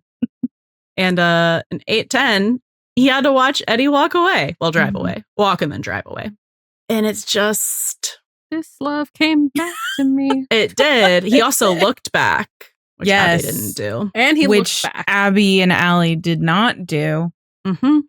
Eddie's the only person who left, kept in contact the whole time, and came back. Yes, because Maddie left and came back. But there was not. Such a gap in between. Yep. And so it's almost like, Eddie left physically, but he didn't leave emotionally. Never left Buck's life. Yeah. And I know we touched on this earlier, but it is also so important to note that like Eddie, even though he has done some of the leaving before, he does know firsthand what it feels like to be left by Shannon. Kind of multiple times as well. The first time with her leaving for California, the other time being like leaving this mortal plane of existence, which is something that Buck, until the bits of 8/15, hadn't experienced either. But like now it's like that level playing field again for them. Equality. Eddie, like you said, is the only one that kind of fits in that middle section of that Venn diagram for Buck. So he can empathize with the people who have left Buck, but he can also empathize with Buck being the person that's been left, which is such a unique thing.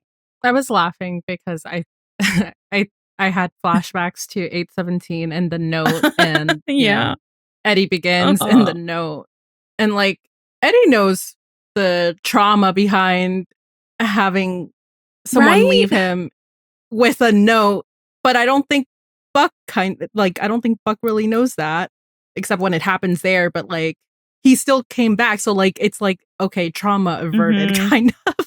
Because then he's like, well, the airport in Texas don't even have the same amount of letters. Doesn't make any sense. He's so weird. Yeah, that was weird. But yeah, just the space that Eddie lives in Buck's world in that way is really interesting. Yeah, he's gonna come back, and he's always like a boomerang. Yeah. Well, he's gonna come back. He's gonna be there. They're not gonna lose contact. I feel like the way they fight and forgive each other, it's always like a quick turnaround. Yeah. Well, except for the lawsuit was the longest, a lot longer, but the longest. But we never go back there. And 2 episodes. Yeah.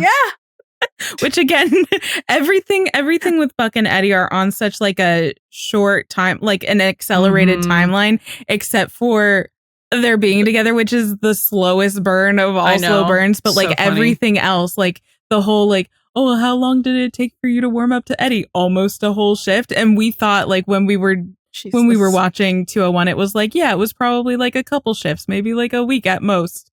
No, it was one like 24 hours. Just like, so 12 hours. They really make up for how long it's taken them to be whatever they are with like accelerated conflict resolution. You know? So stupid. I think the last thing I have for this week's slow burn is Buck saying, okay, what can I do to Red? Which immediately made me think of 710. When he shows up and he's like, okay, I'm here. What can I do? And Eddie's like, can you just talk to him like you always do? Do what you always do. Talk to him. Yeah. Because Buck is the fixer and Eddie understands that. And he also allows Buck to fill that role within their lives. Right? He's the parental figure that like puts it all back together like a little puzzle.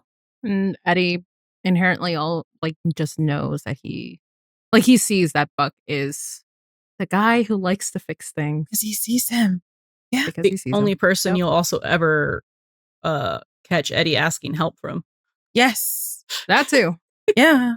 Because he also knows that Buck sees him and all the worst parts of him that he doesn't want to look at. Yeah. I love them so much. I have a few little bits just briefly about in the billiards scene. I keep saying like every time we say pool, I think like splash pool. So I'm like billiards, like anyways. Oh yeah. But then it makes me feel like they're at like a billiards bar establishment. When they're playing pool, not at the pool scene, like at the pool versus playing pool. Okay, when they're playing pool at the station, it's really easy because there is no 118 pool scene. I know, but my brain is just like pool splash. Okay, I can't figure it out. I just got to live with it. My brain. So when they're playing pool at the 118, and before they kind of get into everything, and Eddie is really trying to help get everybody to reaffirm Buck. Buck is like, you know, he's kind of all alone. And Eddie says like, well, it sounds like he's kind of okay with that. And I'm like, you would think that, wouldn't you? It's fine to be alone and not have like romantic partner, all that stuff. I don't know. That just struck me as something like very, yes, Eddie would think that because he's not trying to like search it out or anything as well. Which kind of, in a way, puts Eddie and Red in like a parallel conversation, if that makes any sense. If I'm just losing you, just let me know. I'm lost. Okay. I'm a little lost. That's fine. I'm also like starving, so my like attention span is not. Oh no. I mean, I see what you're saying. I don't think I took that line as about a romantic partner. No, that's fine. Eddie, I was stretching that. It's okay. Maybe I should just leave the slow burn. There was What else do you have?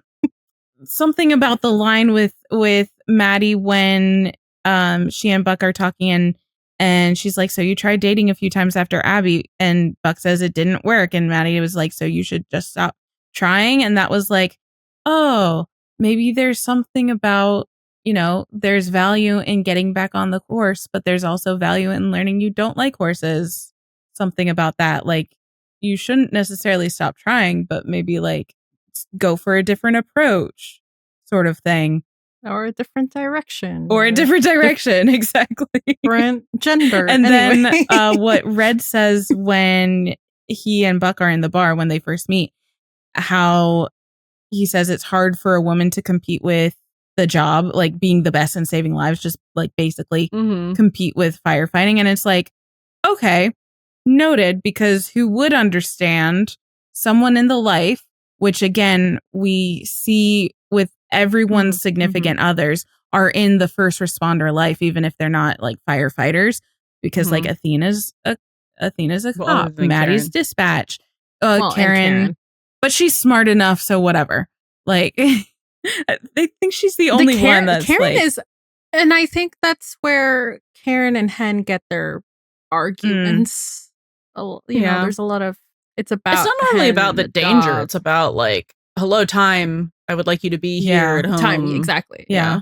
But I guess kind of, if we want to stretch it, we can think of it like with Karen being a scientist and Hen being a paramedic and medical stuff. So like there's a lot of overlap between like the science aspect. So like, I think that's where that commonality can be, if not like the first responder directly. But so like someone in the life would understand. And also, who better to not have to compete with firefighting than also another firefighter. And we got so close. Because most recently Buck was like, check on both of these aspects with, Tommy being in the life and being a firefighter, but it didn't work out. So like, who better else to fulfill that role than like your partner in Eddie? Yeah, because it seems like their only points of contention, other than him just like really not understanding you or bothering to learn about you, was just that he seemed to think that you were in love with your best friend. So yeah, but also like Eddie's a firefighter, so you don't have to compete with that. Eddie's in the life, you don't have to compete with that because he understands. The difference is that Eddie has been there for so long. Eddie's his best friend. Eddie sees him. There's just, we can go down. Basically everything we've ever said before. All the things. Yeah. Refer to all of our episodes. Basically, I guess I would like to summarize Slow Burn in this episode, saying that all of the insecurities that Buck is displaying, like, he does not actually need to worry about them, but especially with Eddie.